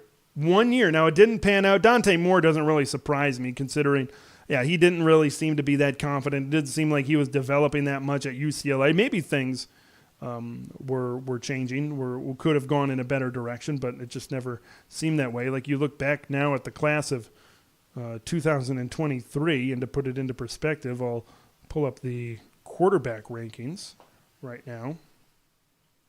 Archer's number 1, Nico's number 2. There's Dante Moore, number 3. You see the number 4 player in the country nationally there for Dante Moore. And then you look at Malachi Nelson right there, number 5. Number 5 quarterback in the country, 5-star, 99 rating, number 13 player in the country. Just a great quarterback. Above guys like Jalen Rashada, above an Aiden Childs, above an Austin Mack, who a lot of people are excited about at the University of Washington, above Lincoln Kienholz, who's maybe in the competition over there at Ohio State coming up this year, like Jackson Arnold, who's probably going to be starting right around him, the same grade, who's probably going to be starting at Oklahoma this season. Like, He's right there. Right there. But if you go back to the year before, I think it was the year before, was that 2022 when you had Miller Moss, if I'm not mistaken? I could be wrong on this. Maybe that was somebody else. But you get it might have been the year before. Yeah, he's kind of been around for a little bit. And that might have been the 2021 class with Miller Moss. The Quinn Ewers class. I'd have to look around. But you get the general idea of the type of talent that we're kind of dealing with right now. There's Miller Moss, the 15th ranked quarterback, 4-star guy in the class of 2021. So the ratings difference was a pretty big difference. But another California guy, they like Miller Moss just a little bit more. Ratings and recruiting, yes, it can tell a lot. It can try to project a lot. But in the end, it still comes down to coaching. It still comes down to development. And in today's day and age, you can see kids kind of bite the dust a little bit. Thank you for breaking this news. You know, when I'm doing a show, I'm pretty locked out of Twitter. I'm pretty locked into what I'm doing. You could certainly say that as well. Big news, ever changing. I think that this week's going to be really interesting. You've got your early signing period, your early signing class as well, and yeah, you're gonna really start to see some things uptick in terms of transfer portal, in terms of a lot of other things as well. So thank you for having that news right now. I very much appreciate that. That is big news here breaking during this live stream. Okay, I want to talk about a couple of other things. I'm going to hit my quick hitters before I get to Tom Allen being the next Penn State defensive coordinator. So I want to hit my quick hitters right now on some transfer portal news and notes. First one I want to talk about takes place. We talked about that rivalry before between Illinois and Purdue. How about Reggie Love transferring from Illinois to Purdue? And when you look at Love, 567 rushing yards, 4 touchdowns in 2023. He was never a top guy at Illinois. Number 2 to Chase Brown, number 2 to Caden Fagan towards the end of the year when he really emerged as the top running back over there. But he's a good number 2 behind Devin Mockabee at Purdue. But this Purdue offense going to be a little bit more run heavy, right? They lose a bunch of pass catching talent from Garrett Miller, Abdur-Rahman Yassin, TJ Sheffield, Deion Burks went to Oklahoma. You lose your top 4 pass catchers from last season. I'd be very curious to see. They need to beef up and get better on the offensive line a little bit more, but they certainly, with Reggie Love and Devin Mockabee back there in that backfield, you could see Purdue maybe running the football a little bit more as well. I want to get to Wisconsin as well. Tyrell Henry, former Michigan State wide receiver, is transferring to the Badgers. 24 catches, 195 yards, 3 touchdowns as a sophomore this past year. When everybody looks up on YouTube, they're going to find that great one-handed catch in the back of the end zone against Central Michigan. But adding depth to that wide receiver room in Madison, Will Pauling and Bryson Green, the top 2 wide receivers from last year's team, come back. C.J. Williams was a 4-star top 100 guy. USC fans, you probably recognize that name. He transferred to Wisconsin last year. And then Vinny Anthony, who was mostly on special teams. So you're building something in that wide receiver room a little bit as well. I don't expect Tyrell Henry to maybe be a top guy. I think Will Pauling, Bryson Green, even C.J. Williams I could maybe see getting involved in that as well. But depth to that Wisconsin wide receiver room where Phil Longo wants to throw the ball around a little bit more. And then on defense for the Badgers, Leon Lowry and John Pius. John Pius was a really good player at FCS William and Mary. So they're doing some things on defense. Jackson McGowan at tight end as well for the Wisconsin Badgers. So just some transfer news and notes to get to as well. Some key transfers. Wisconsin's I don't think Wisconsin's got a tough schedule ahead of them. I could see them going the same record as this year. I could see them going 7-5, but still and claim to have a better season. I could very well see that happening. All right, I'm going to get to some more comments, and then we are going to be talking about Tom Allen becoming the next defensive coordinator at Penn State. Krakenhawk, Austin Mack will be the best quarterback of that class. He will have stability and learning under Michael Penix Jr. and Will Rogers, and at 19 years old, take over the reins in 2025. DeBoer and Grubb are doing Mack right. I think that's kind of the thing when you recruit quarterback after quarterback after quarterback. Eventually, one of these guys is going to hit the transfer portal. It's just the fact of the matter. Washington may be investing into one quarterback right now, and that's Austin Mack. Back-to-back transfers.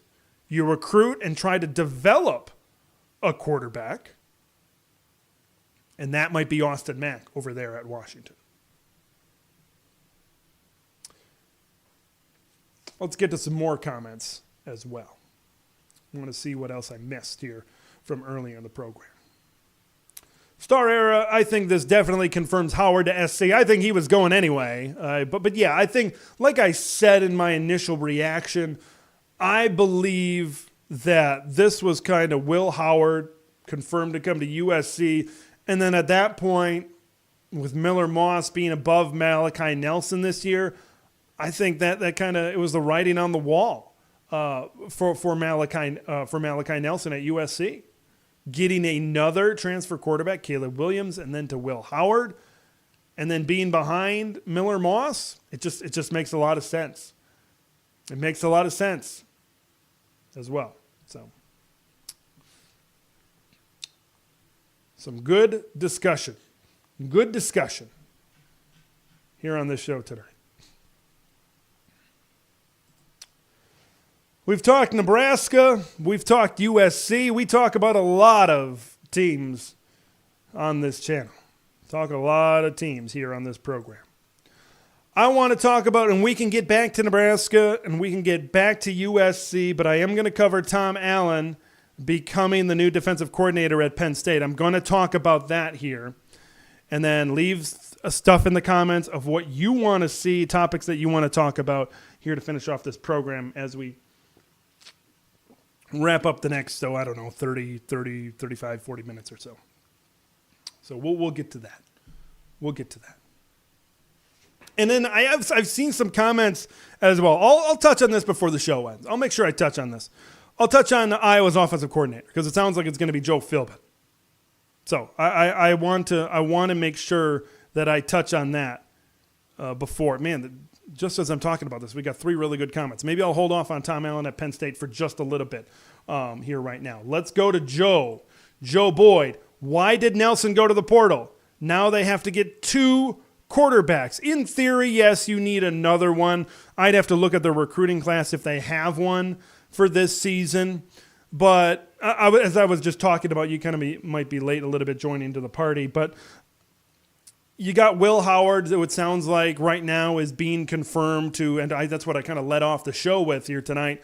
Will Howard to USC seems all but signed, sealed, and delivered. Miller Moss was ahead of Malachi Nelson on the USC depth chart this season. And then once the Will Howard news and once Malachi Nelson found out about it, and then he's kind of behind, he's third on this depth chart. He's like saying, I'm good enough to play right now. I'm not gonna see the field really, at least for a long time at USC. I got to get reps. I got to get on the field. So maybe that's why he ended up transferring as well. Gerald, crazy question. Does Nelson leaving have any indication of Riley to the NFL? No, I think the main indication is that this pretty much wraps up Will Howard coming to USC. And I think maybe Malachi Nelson was holding off hope that Will Howard would go down to Miami or somewhere else that was after him, that he would do that, and then maybe kind of like Ohio State, you would stay in-house. You'd stay in-house. So, like they're going to do with Devin Brown or Lincoln Kienholz or whatever they're going to do in Columbus. But I think what I'm taking out of this is this wraps up Will Howard making his way to USC. All right, good comments. I'm going to keep it going here from Tacken. Not sure if you've spoken about it. Hey, I'm always up for whatever you guys got in the comments here. But what are your thoughts on the potential Iowa offensive coordinator comments or candidates that have been talked about? That has to be one of the more interesting headlines for the offseason. And it is. There's been a lot, man. There's a lot of headlines. There's a lot to talk about in this conference. There's two that have been, three. Well, so let's call it three because I want to see some reaction on the third. Joe Philbin is one that's been receiving a lot of steam lately. It sounds like that's going to happen. Okay, that's the first thing. Joe Philbin going down there to Iowa. And then Paul Chryst. Paul Chryst and Kirk Ferentz have had a good relationship, right? Paul Chryst, of course, the former offensive coordinator and head coach at Wisconsin, former head coach at Pitt as well. I thought that made a lot of sense. I think they both have similar philosophies on the offensive side of the ball. They want to have a good offensive line. They want to run the ball. We know what Wisconsin and Iowa have been over the years. I think Paul Chryst and Kirk Ferentz, they've got they're similar personalities. I think they mesh together really well. I think they respect each other a lot. And then folks have been throwing out Scott Frost. Look, I don't know what the relationship is between Scott Frost and Kirk Ferentz. It would be funny. It would be crazy for that Black Friday game in Lincoln. I just don't think it blends well. Scott Frost, you look back at his days as the offensive coordinator at Oregon, this is kind of a more wide open. He wants to play a little bit more up-tempo. I just don't think it fits Iowa and who they are. I like the hire. I like Joe Philbin or like Paul Chryst. I think as the next offensive coordinator at the University of Iowa, it sounds like it's going to be Joe Philbin. He coached with, was he the offensive line coach when Kirk came in 99? I looked up that connection before. I can't exactly remember what it was, but from what I understand, that's what I remember as well. So you got to think that's going to be happening here pretty soon after the Iowa Bowl game. I would probably say within a week we would know who it is, and we are certainly going to cover it at that point. Kraken Hawk, Big Ten, Ted, that's me. Let's see. Do you think the Big Ten will get to 24 teams and start a two-tier relegation system, like two 12-team divisions with movement between them up and down? I do not see that. I could see them getting to 24. For that to happen, they would need to add 6 more teams. I don't know if they're going to dilute the pot that much more. If it were me, I think what's going to happen, they're going to take two from the ACC. Let's call it right now Florida State and Clemson. Okay, because I think the SEC is going to get into the Carolinas. They're going to get into Virginia, right? So let's call it Florida State and Clemson for now. Two pretty good ads, by the way. And then eventually when Notre Dame is willing to play ball, I know they just signed a new contract with NBC, but we know the Big Ten can work with that. I think it's going to be Notre Dame and somebody else. 22. I think 22 is the number. I know it's not a great number, but 18 is also not a great number. And they're making it work. So that's how relegation, it's a soccer thing. It's not a football thing. I will say this, though. I've been hearing rumors, and rumors become steam becomes smoke. I don't know where we're at in this, but here's what I want. Can I get outside of the Big Ten bubble for just a minute? Been hearing rumors of the Big 12 and the ACC merging into one group. So here's what I know, because I got something kind of going on at my day job where there's a possible merger kind of going on as well.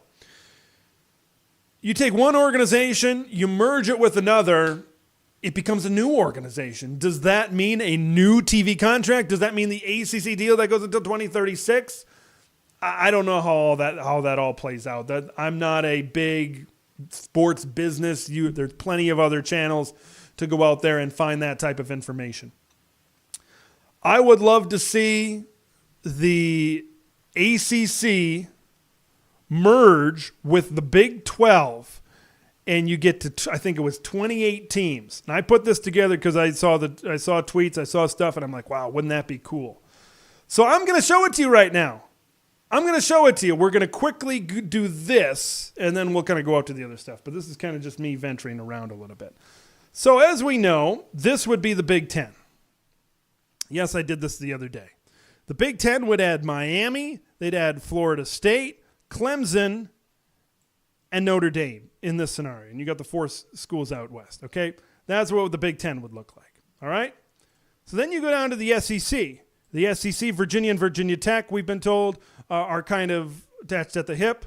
You've got North Carolina and North Carolina State possibly in there as well. That's what the SEC would look like. So now if the ACC, and we'll get to these in just a minute, and the Big 12 merges, this is what it looks like. Why couldn't you divide these into 3 sub-conferences? Check this out. Oh, I don't know. The Pac-9 might look something like that. That looks pretty good, right? All right, let's go to the next one.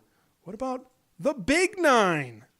9 teams in there. To get to a 9th conference game, you can have a crossover between the two as well. That looks pretty good as well. What about the ACC? 10 teams, they can play a round-robin schedule. That looks pretty darn good as well. Covering up UCF a little bit. But that's kind of one thing that I put together that I think could be pretty cool as well. And, you know, you could make things work with scheduling and other sports and everything. But yeah, that's kind of what I would like to see in terms of a future of college football. But I'll get back to some more comments here as well. Joe Boyd, is Lincoln Riley going to leave USC? No, I do not foresee that happening. I don't foresee that happening. No, I think he's here. But you might be watching out for the Jim Harbaughs pretty soon, right? The San Diego Chargers. Wow. The Los Angeles Chargers just fired their head coach after that abysmal performance to Aiden O'Connell, former Purdue quarterback, and the Las Vegas Raiders. So you got to watch out for a few head coaching openings for a guy like Jim Harbaugh as well.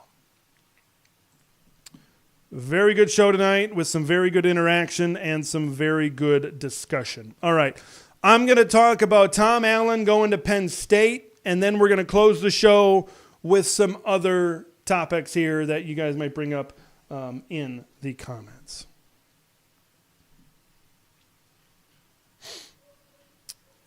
Tom Allen is the next defensive coordinator of the Penn State Nittany Lions. And it is great. I just want to say this.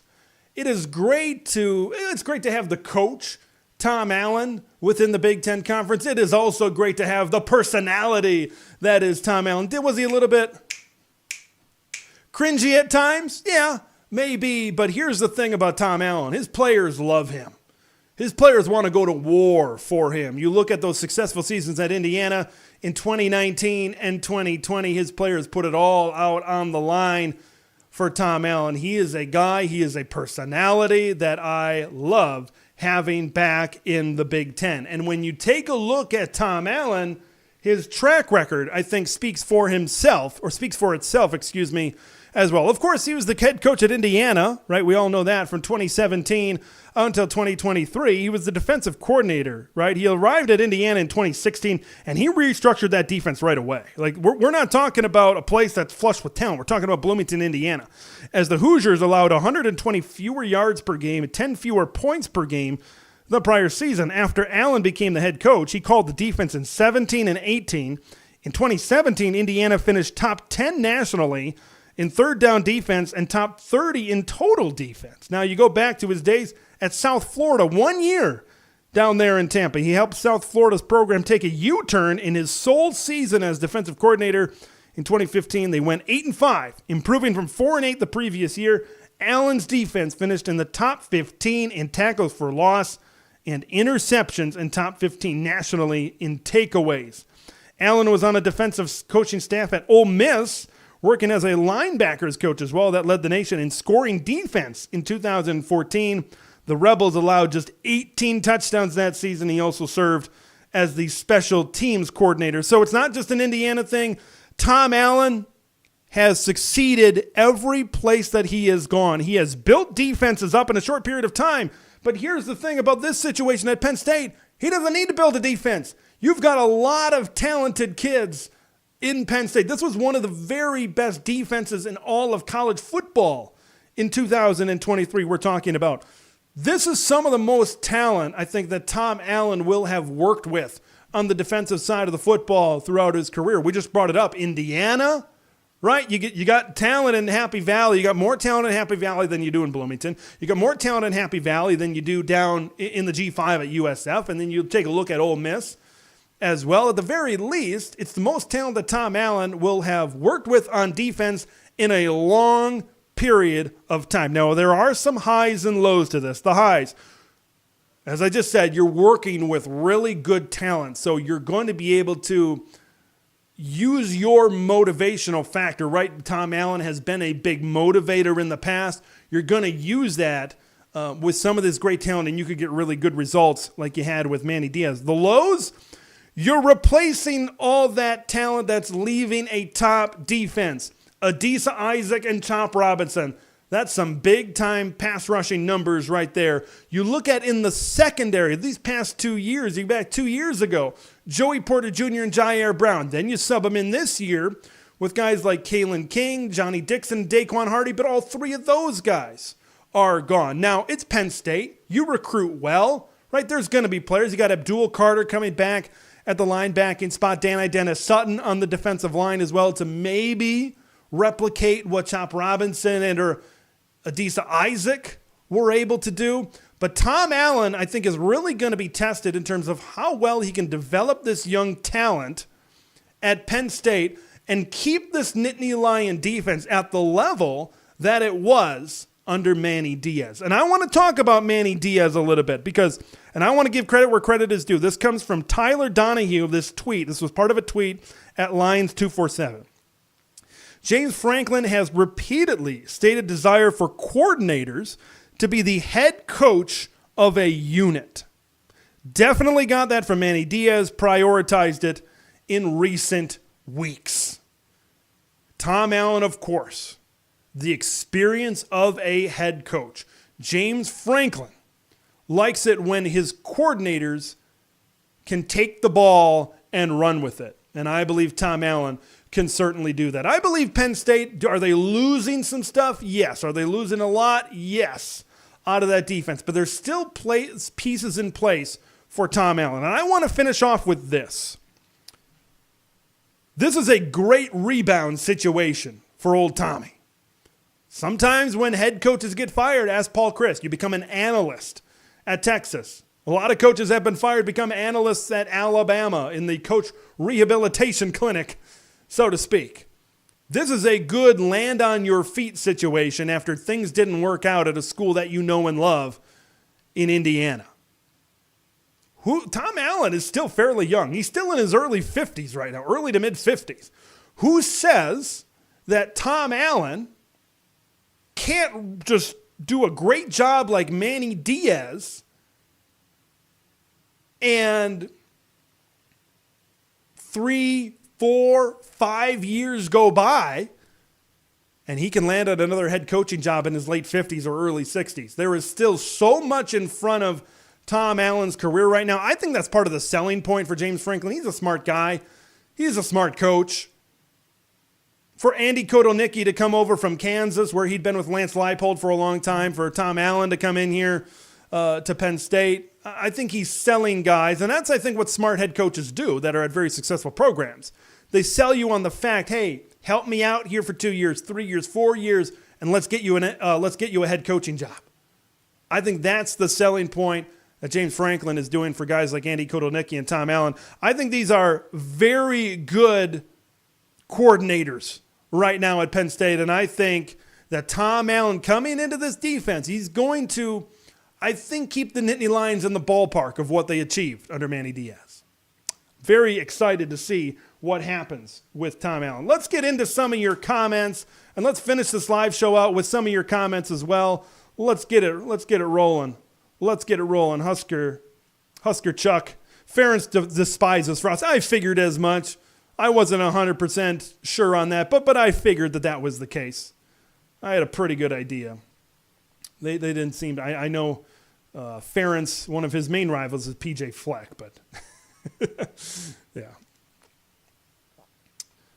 All right, let's get here. Let's get through out here. South Bend Hawkeye chiming in. Can't believe Michigan. This is his opinion, not mine. South Bend Hawkeye chiming in. Can't believe UM made it this far with such a weak-armed quarterback one. Not sure if I'd agree with that. J.J. McCarthy, yet in some of his better games, displayed a pretty strong arm. Bama going to roll them, though.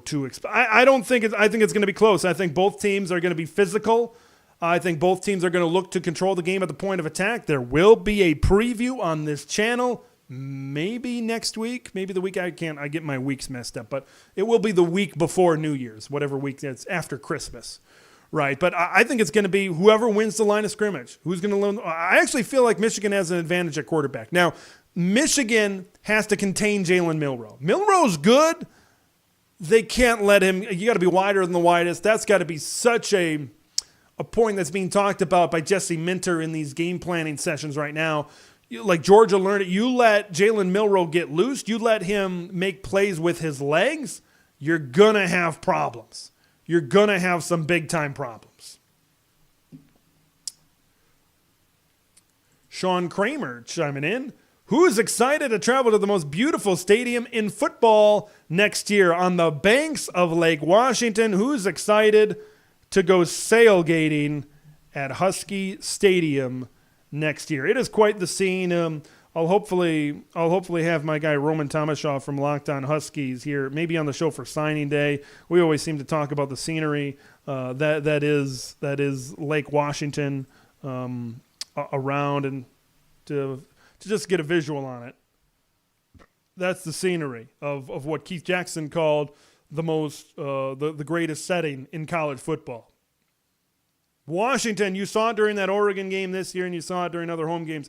That's a place that can be a pretty loud, very loud environment for an opposition. So Washington staying good, keeping those fans engaged, certainly something that we would love to see here in Big Ten country continue, so we can keep on seeing that great atmosphere over there. All right, let's get to some more comments here. Yeah, a lot of people talking about relegation. I just don't see it. I don't see it happening. I just don't see it happening. I don't think that's college football. I think that's European soccer. I just think that's their thing, right? I just don't see it happening. I just don't see it happening. Gerald McKinley, I could easily see Florida State and Miami, Clemson, Notre Dame, Georgia Tech, and a TBD. Georgia Tech's an interesting one. People are split on GT. Atlanta, but how much of Atlanta does it really carry? If you really think about it, Clemson is pretty close to Atlanta as well. I don't think you're taking both Georgia Tech and Clemson. I'll just say it like that. Remember, the more teams you add, the more you dilute the pot, right? Because of even revenue distribution. So you need to make sure, you need to be positive. If you add somebody, they are bringing significant value to this conference. Does Georgia Tech provide that? I'll let you guys answer that question. I'm not sure if they provide that other value. But we'll see. We'll see. Kraken Hawk, without USC, UW, Oregon, and UCLA, no conference on the West Coast would work. You would need a combination of at least two of them to make a viable conference. Big Ten probably has the most valuable brands over there on the West Coast as well. Gage Sherman, bookmark this screenshot. Do whatever you want. Raiola will become a Husker Tuesday and sign Wednesday. Usually it's probably gonna come out with a Twitter post or some type of social media of some kind from Dylan Raiola. But yeah, that would not surprise me as well. Michigan versus the world. No conference could work with USC, Washington, Oregon, and UCLA as the top teams. We literally just saw that play out with some pathetic Apple streaming deal. And that's a good point as well. I did bring up my Pac-9 as well, that if the Big 12 and the ACC merged, would they negotiate their own deals, or would you have a big 28-30 team TV deal? I think that's maybe something I'd have to spend more time thinking about, but yeah, I think the Big Ten and the SEC, and more, I'm talking about the Big Ten, obviously, for numerous reasons, but they're going to have the money to travel, not saying, mental health and well-being of the student athletes. That's a different conversation. but I believe that they're going to have the money to travel from coast to coast, right? They're going to. I mean, I talked to Tony Petitti, the commissioner of the Big Ten at Big Ten Basketball Media Days, and he told me, yeah, we'll travel out to, like, let's use Illinois, for example. Illinois, we'll travel out to Oregon and then play Washington. You'll play them in a cluster. You'll fly into LA. You'll play both USC and UCLA. You'll knock out those road trips. Same with the West Coast schools. They'll fly into Chicago. You might play Northwestern, and you go up to Madison to play Wisconsin, and then you play somebody else to kind of knock out a road trip. So you're not taking as many road trips at a time. For football, it's a one-game scenario, so it really doesn't matter that much. CLV, I just talk about Dylan Raiola. You and a lot of other people. A lot of people right now, all about Dylan Raiola. Trojan Blade, Gabe, how dare you? He's late. Crazy night. I'm sure he's been working on content. But I tell you what, it's a term that gets thrown a lot. That guy's the hardest working guy in sports media. Boy, if I had a dime for every time that I heard that, I'd be a very rich person. But Gabe might be, man. We've been talking offline, and he's putting something together all the time, And we got signing day coming up, so that should be interesting as well. But all things USC over there at the Trojan Blade. I'm sure all the Trojan fans know about that already. If you don't, you know what to do. Jared Jones, relegation is never happening. I just don't see. Like, everybody talks about radical change happening. I respect that. But I just don't think. I think the radical change is what I brought up. I've been hearing a lot more of it. An ACC Big 12 merger. They got to protect themselves. Merging together and then splitting off into more regional conferences. I would love to see that.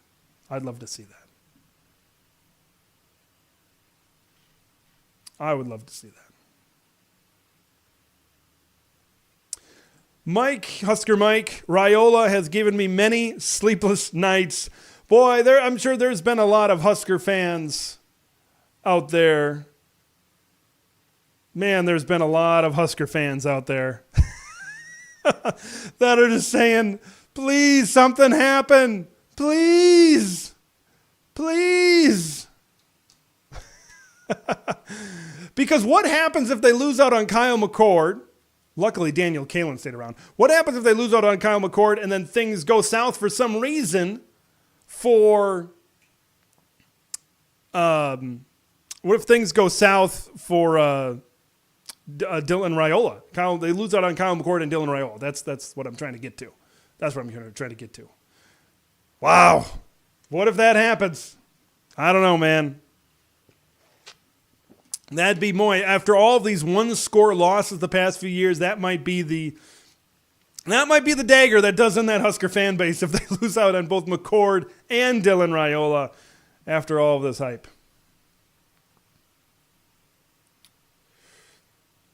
Jared Jones, Big Ten Champions Clubber, chiming in, and I'll address this. I'll address it.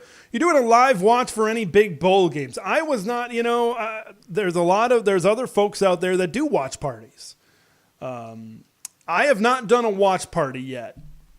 And if other people would be interested in a watch party, I'd be down with it. When I'm watching a game, and of course you guys know that have been around the channel for a while, I watch game, I upload, or I do it now. I've been doing live post-game shows of some of these games. I am dialed in.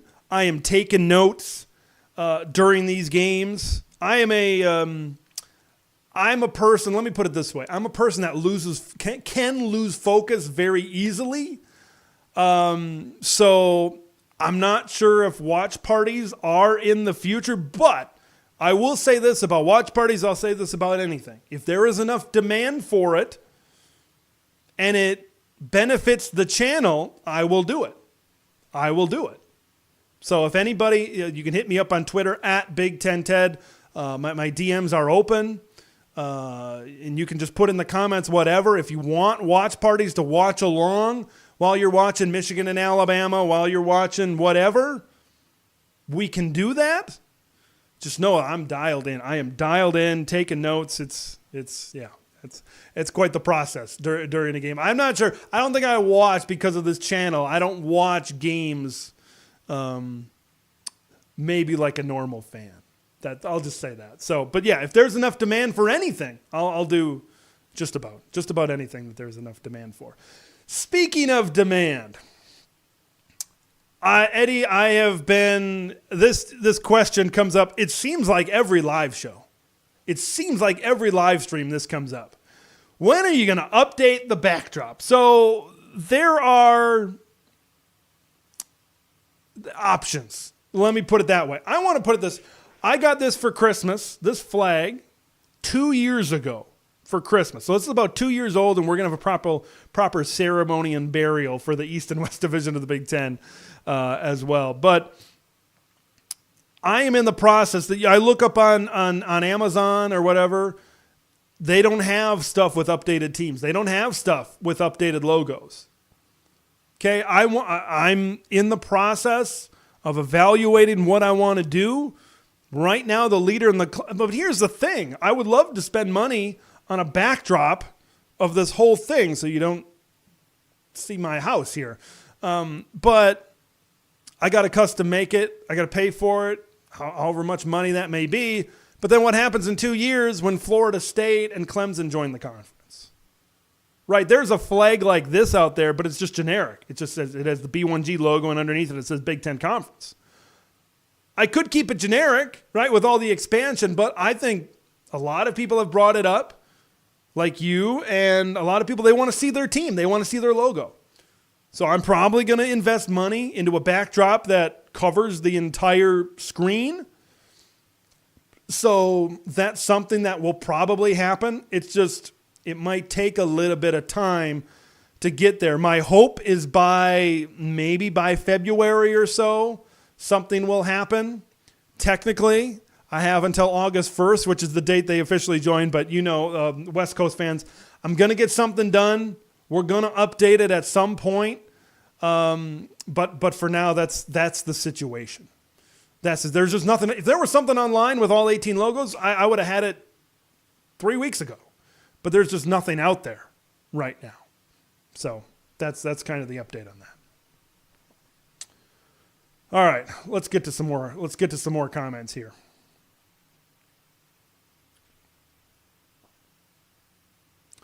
Yeah, check it out, chiming in. I'm saying what I want.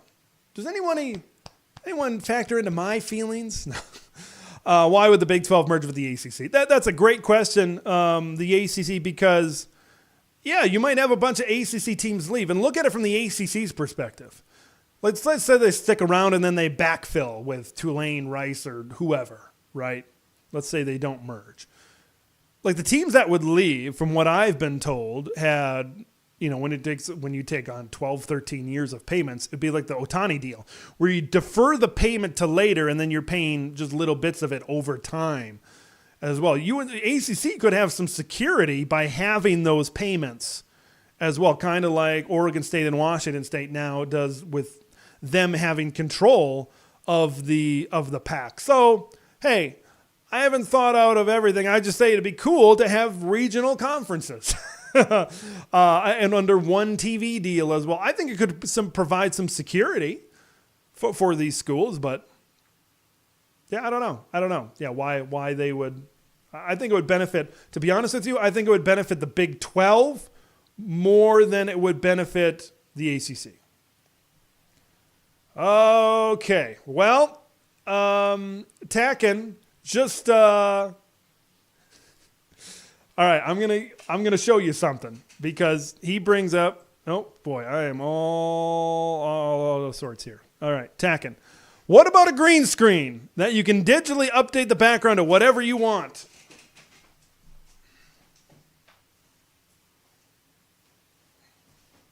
You mean this? I do have a green screen. And it's been thought about. I did some videos with a green screen about a year ago, maybe around a year ago, maybe around this time. So I do have a green screen. I might be able to test that pretty soon. You're right. Then you can just update it as you go.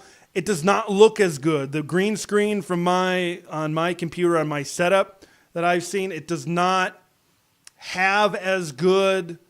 It's just the quality. I work in TV for a living, so I'm very focused on quality. So we'll see. But I do have a green screen. I might test that in the next few weeks or whatever to see how it is. But yeah, I don't know. We'll see. It is an option though. I appreciate that. Thank you for the option. All right. Sean Kramer, a comment. When you do the Sugar Bowl preview, please refer to us as the forever Pac-12 champions. We've got Washington as the forever Pac-12 champions. Michigan as the forever Big Ten East champions, and Iowa as the former Big Ten West champions as well. At one point, Washington had that in their Twitter bio. They had that in their Twitter bio. I don't know if it's still in there. Gerald, we got a lot of opinions. This is good. This is good feedback. I'm going to screenshot these. Make your own. That's what I was saying about get a pennant from each team, from each school, then hang them around the Big Ten logo, which I assume is this one, right here, on the right side. Then when new teams come, you can just get a new pennant. It's possible. I do have pennants. I have pennants for 4 or 5. I got classic pennants for a few of the schools. So that's an option. Thank you. These are all things. This is something that's kind of in the back of my mind. I'm like, I got to do this. I got to do it at some point. But yeah, these are all very good options.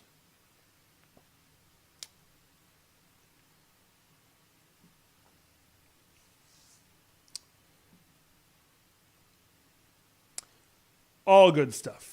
Curtis Rourke going to Indiana. I think Indiana's doing a good job. Thanks, Trojan Blade, for coming in with that question. We don't get a lot of questions around here about Indiana football. But I like Curtis Rourke from the University of Ohio coming in. I thought Jordan McLeod from JMU would be the guy, right? Of course, Curt Cignetti coming in from James Madison. I thought that was going to be the situation where he was going to come in, and Jordan McLeod was really good in the Sun Belt. But you got to like Curtis Rourke as well coming in to become the new quarterback of the Indiana Hoosiers. You look at this last season, over 2,200 yards, 11 touchdowns, and 5 interceptions. It looks like he's going to have 1 year left on him as well. So it's a lot of wait and see, I think, for a program like in Indiana. But from what I've seen, from the brief reaction of Hoosier fans, they've been fairly happy about it. And look, it's the fact of the matter is that they've had Curt Cignetti has had a lot of success developing quarterbacks, a lot of success. So he's got a proven track record. Maybe he can get it done with Curtis Rourke here, but it's a tough conference. There's going to be a lot better quarterback play in this conference than I think I'm used to. A lot better quarterback play. Isn't it officially a live stream until LFG logs his like count? Thank you, LFG, for coming in to the show and leaving that as well here. Well, I think that's about it for tonight, folks. Very much appreciate everybody coming up for the show tonight. We're 2+ hours. That's a long time. Here tonight. We talked Nebraska. We talked Tom Allen be the new defensive coordinator over at Penn State. We talked, what else did we talk? It's been a long show. I can't remember everything. We talked Will Howard over at USC as well. It's been a long one. Feels like IU and Sparty trending up, especially Michigan State. Mentioned that earlier in the show. Indiana, I think they're trending up, but it's going to be a steeper climb than Michigan State. But Indiana could possibly be that team. Look, you can't set your expectations, I don't think, too high for the Spartans right now. I think you need to look at this thing realistically and know that you're not going to be able to, I think that's what's almost the downfall of Tom Allen, right? They won 8 games, and then they And then they went 6-2 in 2020, and that was the peak. That was the peak for Tom Allen at Indiana, and then it kind of started to really, really go downhill from there. So you got to know your expectations. You got to know it, right, going into this thing. And look, if Kurt Cignetti gets to them where they're between 5 and 7 wins a year, give that guy a contract extension. So, all right. Kraken Hawk. Seattle Kraken and Seahawks, I assume, is where that name comes from. Who does the majority of Big Ten teams want to win the Natty? So you are talking, I am actually, from what I've seen on Twitter, I actually think I'm in the minority in this. And I'll explain why. I think it's obvious. I want to see Michigan and I want to see Washington. I want to see ESPN talk about a current Big Ten team and a future Big Ten team in a championship. We were so close last year to having a Michigan and Ohio State rematch.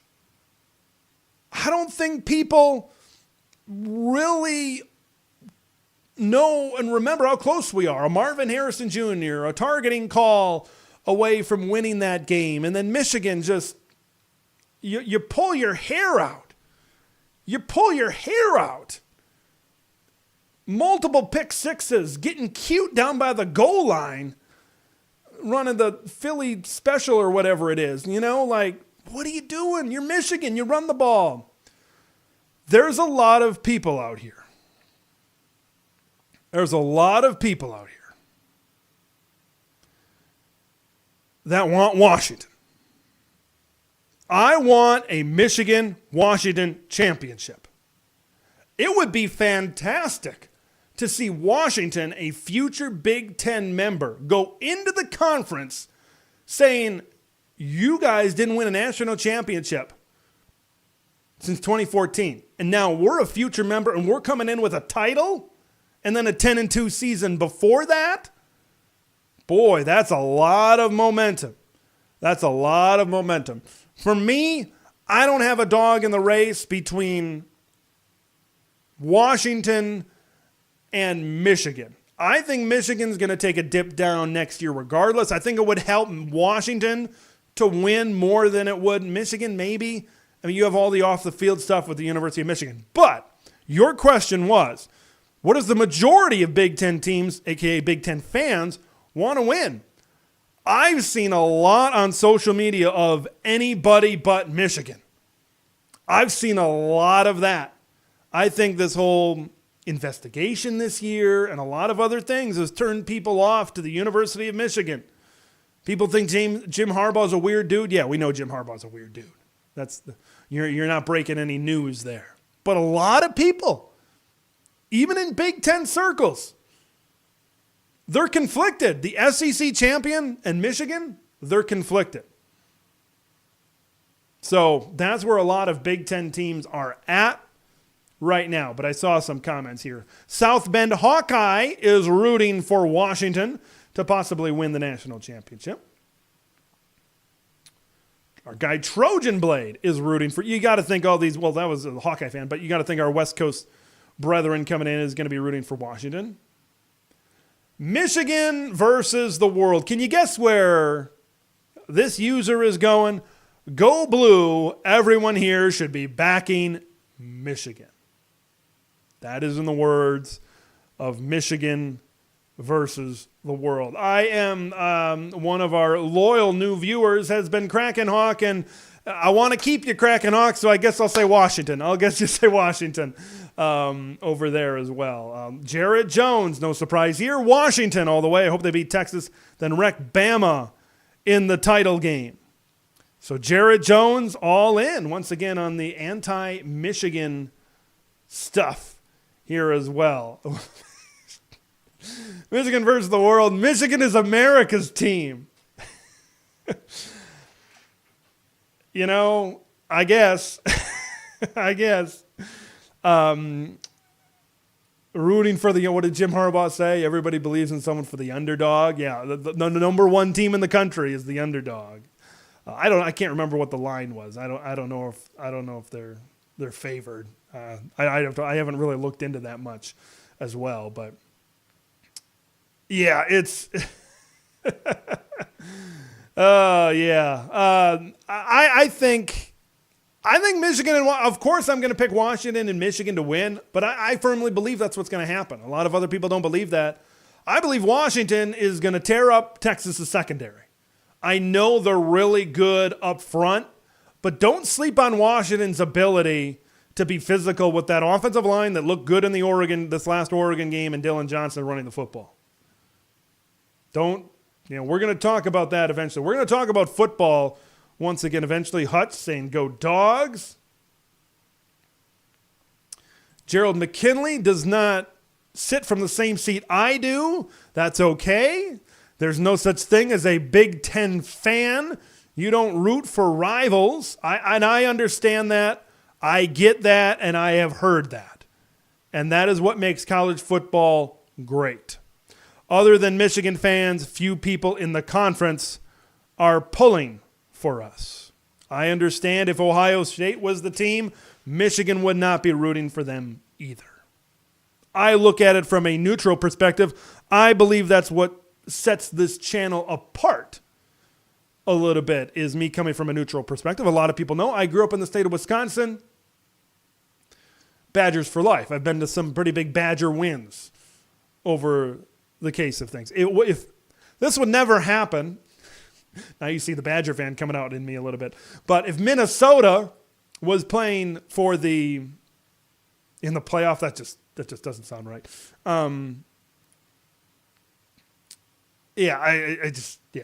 It'd be hard for me, but once again, I view this from a neutral perspective here on this channel. Texas has a really good front seven. Really good front seven. Crack and Hawk. Michigan versus Washington. I think no matter what happens, you're going to see a conflict of styles in the championship game. Michigan and Bama, tough, physical football teams. Washington and Texas, they like to throw it around and get up and down. The semifinals are going to be different, and then the championship will be a clash and a conflict of styles, so to speak. Crack and Hawk, what are we going to do with you? What are we going to do with you? I'm going to take a deep breath and not get too worked up about this one. There's only one W in the Big Ten, and it's in Washington. We're going to find out. Are we going to find out on the field next year? Does Washington? No, they don't play because I don't think Washington plays. Washington doesn't play Wisconsin next year. But we're going to find out when the Huskies and the Badgers get on the field. We're going to find out. Jared Jones, I'm rooting for Bama, but hope I'm wrong. And Michigan pulls it. I remember you said that before. Rooting for Bama, but an all Big Ten title game. You know that's what I'm rooting for. Man, that might be one of the biggest previews, reactions we might have ever seen on this channel. That's what I'm rooting for. Okay, maybe I'm a little bit selfish, but I operate this channel a little bit differently maybe than others. Michigan, Washington championship. Sorry to be so blunt, but that would do some numbers.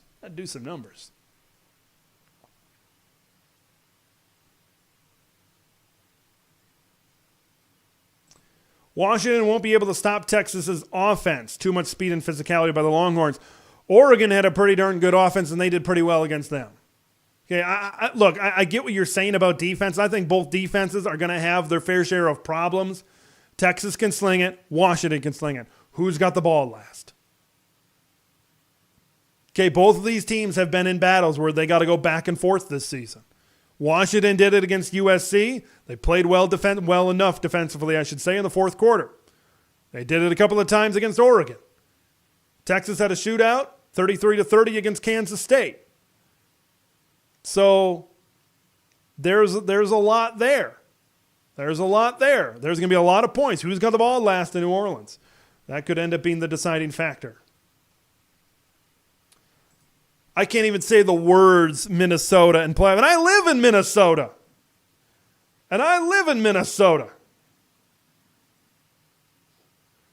Can't even say I can't say, it's not necessary. It's not a rivalry thing. It's not. What it really is they're not a program, even in a 12-team or a 16-team era, that's going to be up there. That's not like Minnesota right now is trending down. I hate to say it. And I liked PJ Fleck as a coach. If you want to know my honest opinion, and this is a non-biased opinion. I'm not talking Badger fan. This is BTT talking, not Big Ten Badger or whatever you want to call it.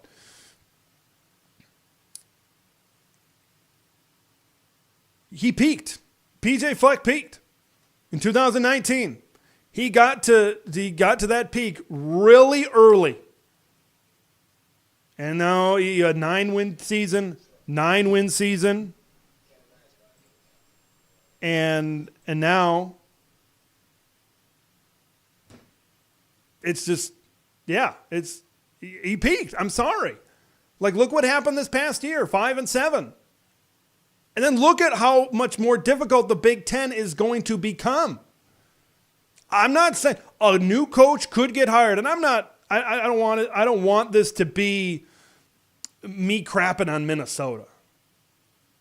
I like Minnesota more than other Badger fans. Let me just put it that way. But things are going to get a lot harder. They don't have, right now, I don't know if they have enough NIL backing to really compete in this level. But like a lot of these Big Ten West teams, they got to adjust their expectations. I think Minnesota is going to be, like, you look at the Big Ten. You look at the Big Ten right now. USC, Oregon, Michigan, Penn State, all of these teams. And then you throw in Wisconsin. Like, what if Nebraska rises to that next level? They just beat Iowa, but history has shown us that Iowa has done a lot better against the Minnesota Golden Gophers over the length of time. Maybe if we stayed in this alignment, I like Minnesota as one of those teams in the Big Ten West that can be in the race every year. That's not what's happening. We're evolving. We're moving on. We're adding teams. Divisions are going away. Prove me wrong. I think they got good players. Darius Taylor's a good running back. Daniel Jackson's a good wide receiver. They should have a better quarterback. But I think the problem for Minnesota is losing what they're losing on defense. You had a great coordinator. And that defense, man, you had Tyler Nubin back there. You had Justin. You had really good DBs, those two. Beyond that, not a lot of depth. The biggest Gopher fans in the world will tell you the same thing. I don't know how successful you'll be able to be being a purely developmental program. All right? And that's what Minnesota is. I can't wait to find out. All right. Let me get off my soapbox for a minute. Let me get up for soapbox. We love you, Kraken Hawk. Right? We love the new Washington fans. We like all the new people. We like all the old people. We like everybody. We like everybody. Wahoo fan thinks J.J. McCarthy will be running for his life against Alabama. Maybe a little bit of concern on the Michigan offensive line. Bama first will stuff Michigan ground game. That's got to be the first thing. And then tee off on McCarthy. You bring up a good point here on the back half of this comment. McCarthy will then throw pick sixes like he did against TCU. I've said all year long, Michigan can beat you any way they choose to beat you. But what if they choose to beat Alabama? Hey, we want to ground and pound. And then you make them go out of their comfort zone a little bit. And now JJ's got to, like, you look at that game against Maryland. Remember when he threw the interception down by the goal line at the end of the half? He threw it to a player that he'd throw before that, and he dropped an interception. There are times over the past couple, as much as I will praise J.J. McCarthy, and he's made some fantastic throws, and he's looked very good at times this season. But there's been other times where you get the bad J.J., you get the TCU J.J., you get the Maryland J.J. McCarthy. I think it's been proven over time, even though J.J. McCarthy, right, the second half of the Ohio State game on the road last year, even though J.J. McCarthy can do some good things in the passing game. Michigan's at their best when they have a solid run game. They're at their best out there. And I think Alabama has some pretty good defensive backs that can match up. Colston Loveland. I really like him as a tight end. He could be an X factor as well. Krakenack, I just told you that I loved you. Now you're throwing out this? We can't even beat a Pac-2 team. Well, 2 years in a row. That hurts. That hurts. But it's true. But it's true. We love you. LFG, appreciate that. Appreciate that. I am, an LFG coming in, I am the ultimate evil badger. I take great pride in being an evil badger. Great pride in being a badger. I will also say this, I also take great pride in living in Minnesota. I love living in Minnesota. Minnesota is a great place to be in for the things that I prioritize. I love being in Minnesota.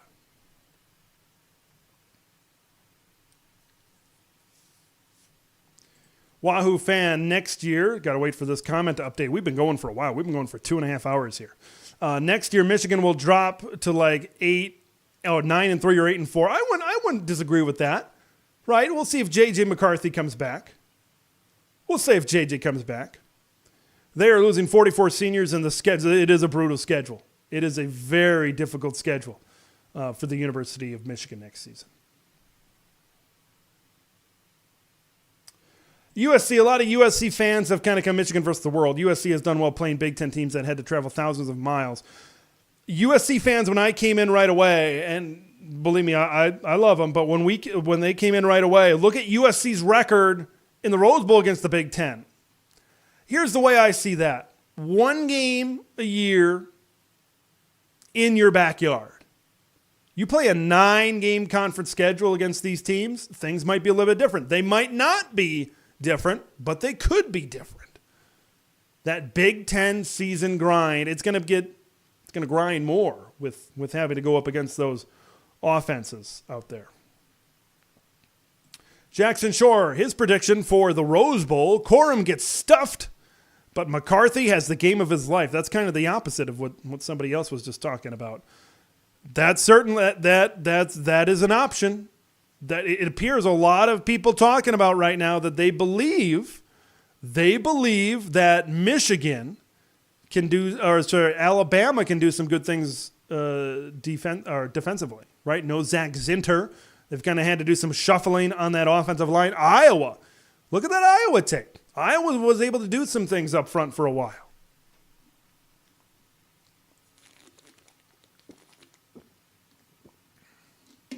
They know how to do some things for a while.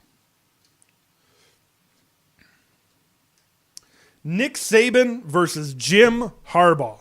That's the battle. Jim Harbaugh, even before he won all these Big Ten titles, remember the big deal was Jim Harbaugh can't win a New Year's Six game. Jim Harbaugh can't win the big game. Okay, he kind of got off to schneid a little bit by beating Ohio State now for 3 consecutive years. That's a big deal in Michigan circles. This is the year where they got to take the next step because this is the last dance. I would predict Harbaugh's going to be gone. Harbaugh, if I'm Jim Harbaugh and I'm looking at NFL jobs, the Chargers is interesting. I got a quarterback there in Justin Herbert. A lot of times when you go to a new NFL coaching job, you got to bring in a quarterback or you don't have I already got a really good quarterback in Justin Herbert. I just got to build up the rest of that team. That could be one that Jim Harbaugh might look at in terms of a coaching job that he could possibly pursue in the future. Kraken Hawk, appreciate the comment. This was a good one. We're going 2.5 hours right now. Maybe I remember the last show that went this long. It was and I had these same lights. So we're treading on dangerous territory here. When I had Greg from College Football's Peek Around the Corner on, and my camera overheated, and he took over the channel in the last 5 minutes of that show. That was back in the summer sometime. But yeah, it's happened before. But I appreciate everybody for coming aboard and being a part of this live stream here tonight. It's been a lot of fun. Got one on Wednesday, early signing day. We're probably going to be live for that one. Have multiple guests on from some of these teams as well. Thank you, Wahoo fan. I did not really want to pull up the schedule. I'm going to be honest. Michigan in 2024 plays Texas, Oregon, Washington, USC, Ohio State. That's tough. What is that? Texas 1, Oregon, Washington, USC, Ohio State. That's 5. I mean, you win 3 of those. That's still 2 losses. It's tough. If they lose J.J. McCarthy, they lose Jim Harbaugh, what do they do at quarterback? It seems like there's a lot of smoke right now for Dante Moore to end up to be the backup quarterback at Oregon, develop for a year under Dylan Gabriel, and then be the starter there. What do they do at quarterback? That's maybe one of the problems of being a playoff team. You don't know which way J.J. McCarthy is going to lean. Is he going to come back? Is he going to go? What's he going to do? What's going to happen? If he ends up leaving, now all of a sudden we're left with Mr. North Carolina, Mr. Football in the state of North Carolina, Jaden Davis coming in, a high 4-star guy, a freshman. You got because Jack Tuttle, he's going to be gone. Alex Orji is there, but yeah, what's going to happen then? I think that's certainly a great question as well. Certainly a great question. Yeah, if Jim Harbaugh leaves, I think they just go to Sharon Moore, right? Because that's in January sometime. Like the way the college football calendar really works out, I just think you're way too far past on this thing. Okay, because we know how we've said multiple times on this channel how important the month of December is. Now you go to let's say mid-January, right? When you got to you got to promote more. You can't you got to bring in a new coach. You got to bring in maybe you could do that before when signing day was in February and you didn't have the transfer portal. But now almost when a coach leaves for the NFL, if that happens, you almost just got to promote in-house for a year and see what happens. So that's my take. Jackson Shore saying, going to tune in every time. Hit that notification bell so you know when we're going live, so you get the notification on your phone. Or whatever device as you're learning about more new Big Ten opponents. And you are. You know what? I know Washington is in the college football playoff, but they're in, Washington State and Oregon State, they still got control of the pack, so you can come aboard. You can be a member of the Big Ten while they figure things out over there. That's the way I see it, at least. So thanks for being aboard. We go live a couple of times a week. It kind of depends on the week. There's not a super set schedule. It kind of depends on stuff. Uploaded content, shorts, all sorts of stuff. Yeah, Gerald kind of chiming in the spring portal. Springs, and I mentioned this about the Ohio State quarterback search as well. They could maybe go in and maybe they could do something. Maybe if a quarterback comes available in the spring, maybe they could spring for one then. See what I did there? But in all reality, like Michigan, yeah, you could maybe reload in the spring, but there's more assets to reload with now than there will be in the springtime. That's the way I see it.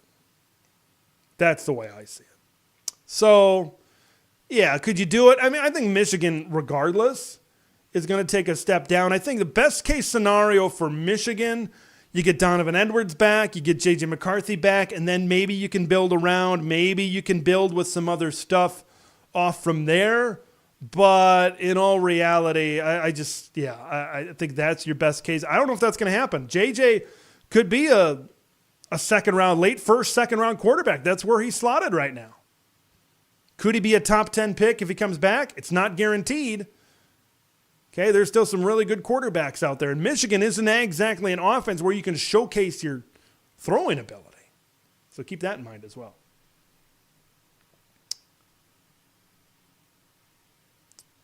Wahoo fan, where do you think Florida State will go in 2024? Rumors are to the Big Ten. They're going to be in the ACC next year. It's 2025, I think. From what I just want to say this right off the bat. This channel focuses on football first. Then you go into the other topics like realignment and everything. I still cover it. Okay, we talked right at the beginning, 2 hours ago. 2 hours ago, we talked about Will Howard, where he might not be the best thrower in the world. He's good at a lot of stuff. Is he elite at one thing? Is he the best at one thing? Maybe not. I kind of view that way, maybe with me, where I focus on football first, but maybe realignment is my top thing. I will always recommend where I get my realignment news, college CFB, college football's Peek Around the Corner on YouTube. Greg does a good job with that channel, and he's in the know. He's right a whole lot more than a lot of other people out there. That's what I'll say about that. So that's why I watch him, because he's right, because it's good information. Got sources. So, but I will, yeah, but where was Florida State? I think Florida State could be in the Big Ten in 2025.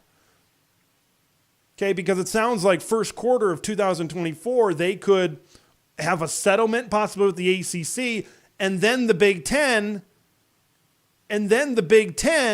can openly negotiate. Because right now, they're not going to negotiate with Florida State, at least publicly. Like, maybe they're doing it behind closed doors. But they don't want to do it until the chains are off, so to speak. And then if Florida State makes a statement, hey, we're looking to get out of the ACC, we're going to get into a settlement, and then the ACC can also move forward as well. Michigan versus the world agrees with me, at least with the 2024. That's a very short period of time to really turn some things around as well.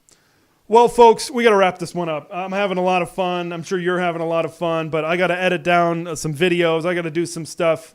You got to do some stuff. I got to get some stuff happening here around the house as well. Appreciate everybody about talking all things Big Ten tonight. A lot of topics. Stay tuned to the channel. Subscribe on the way out if you haven't already. Ring the bell to possibly stay notified.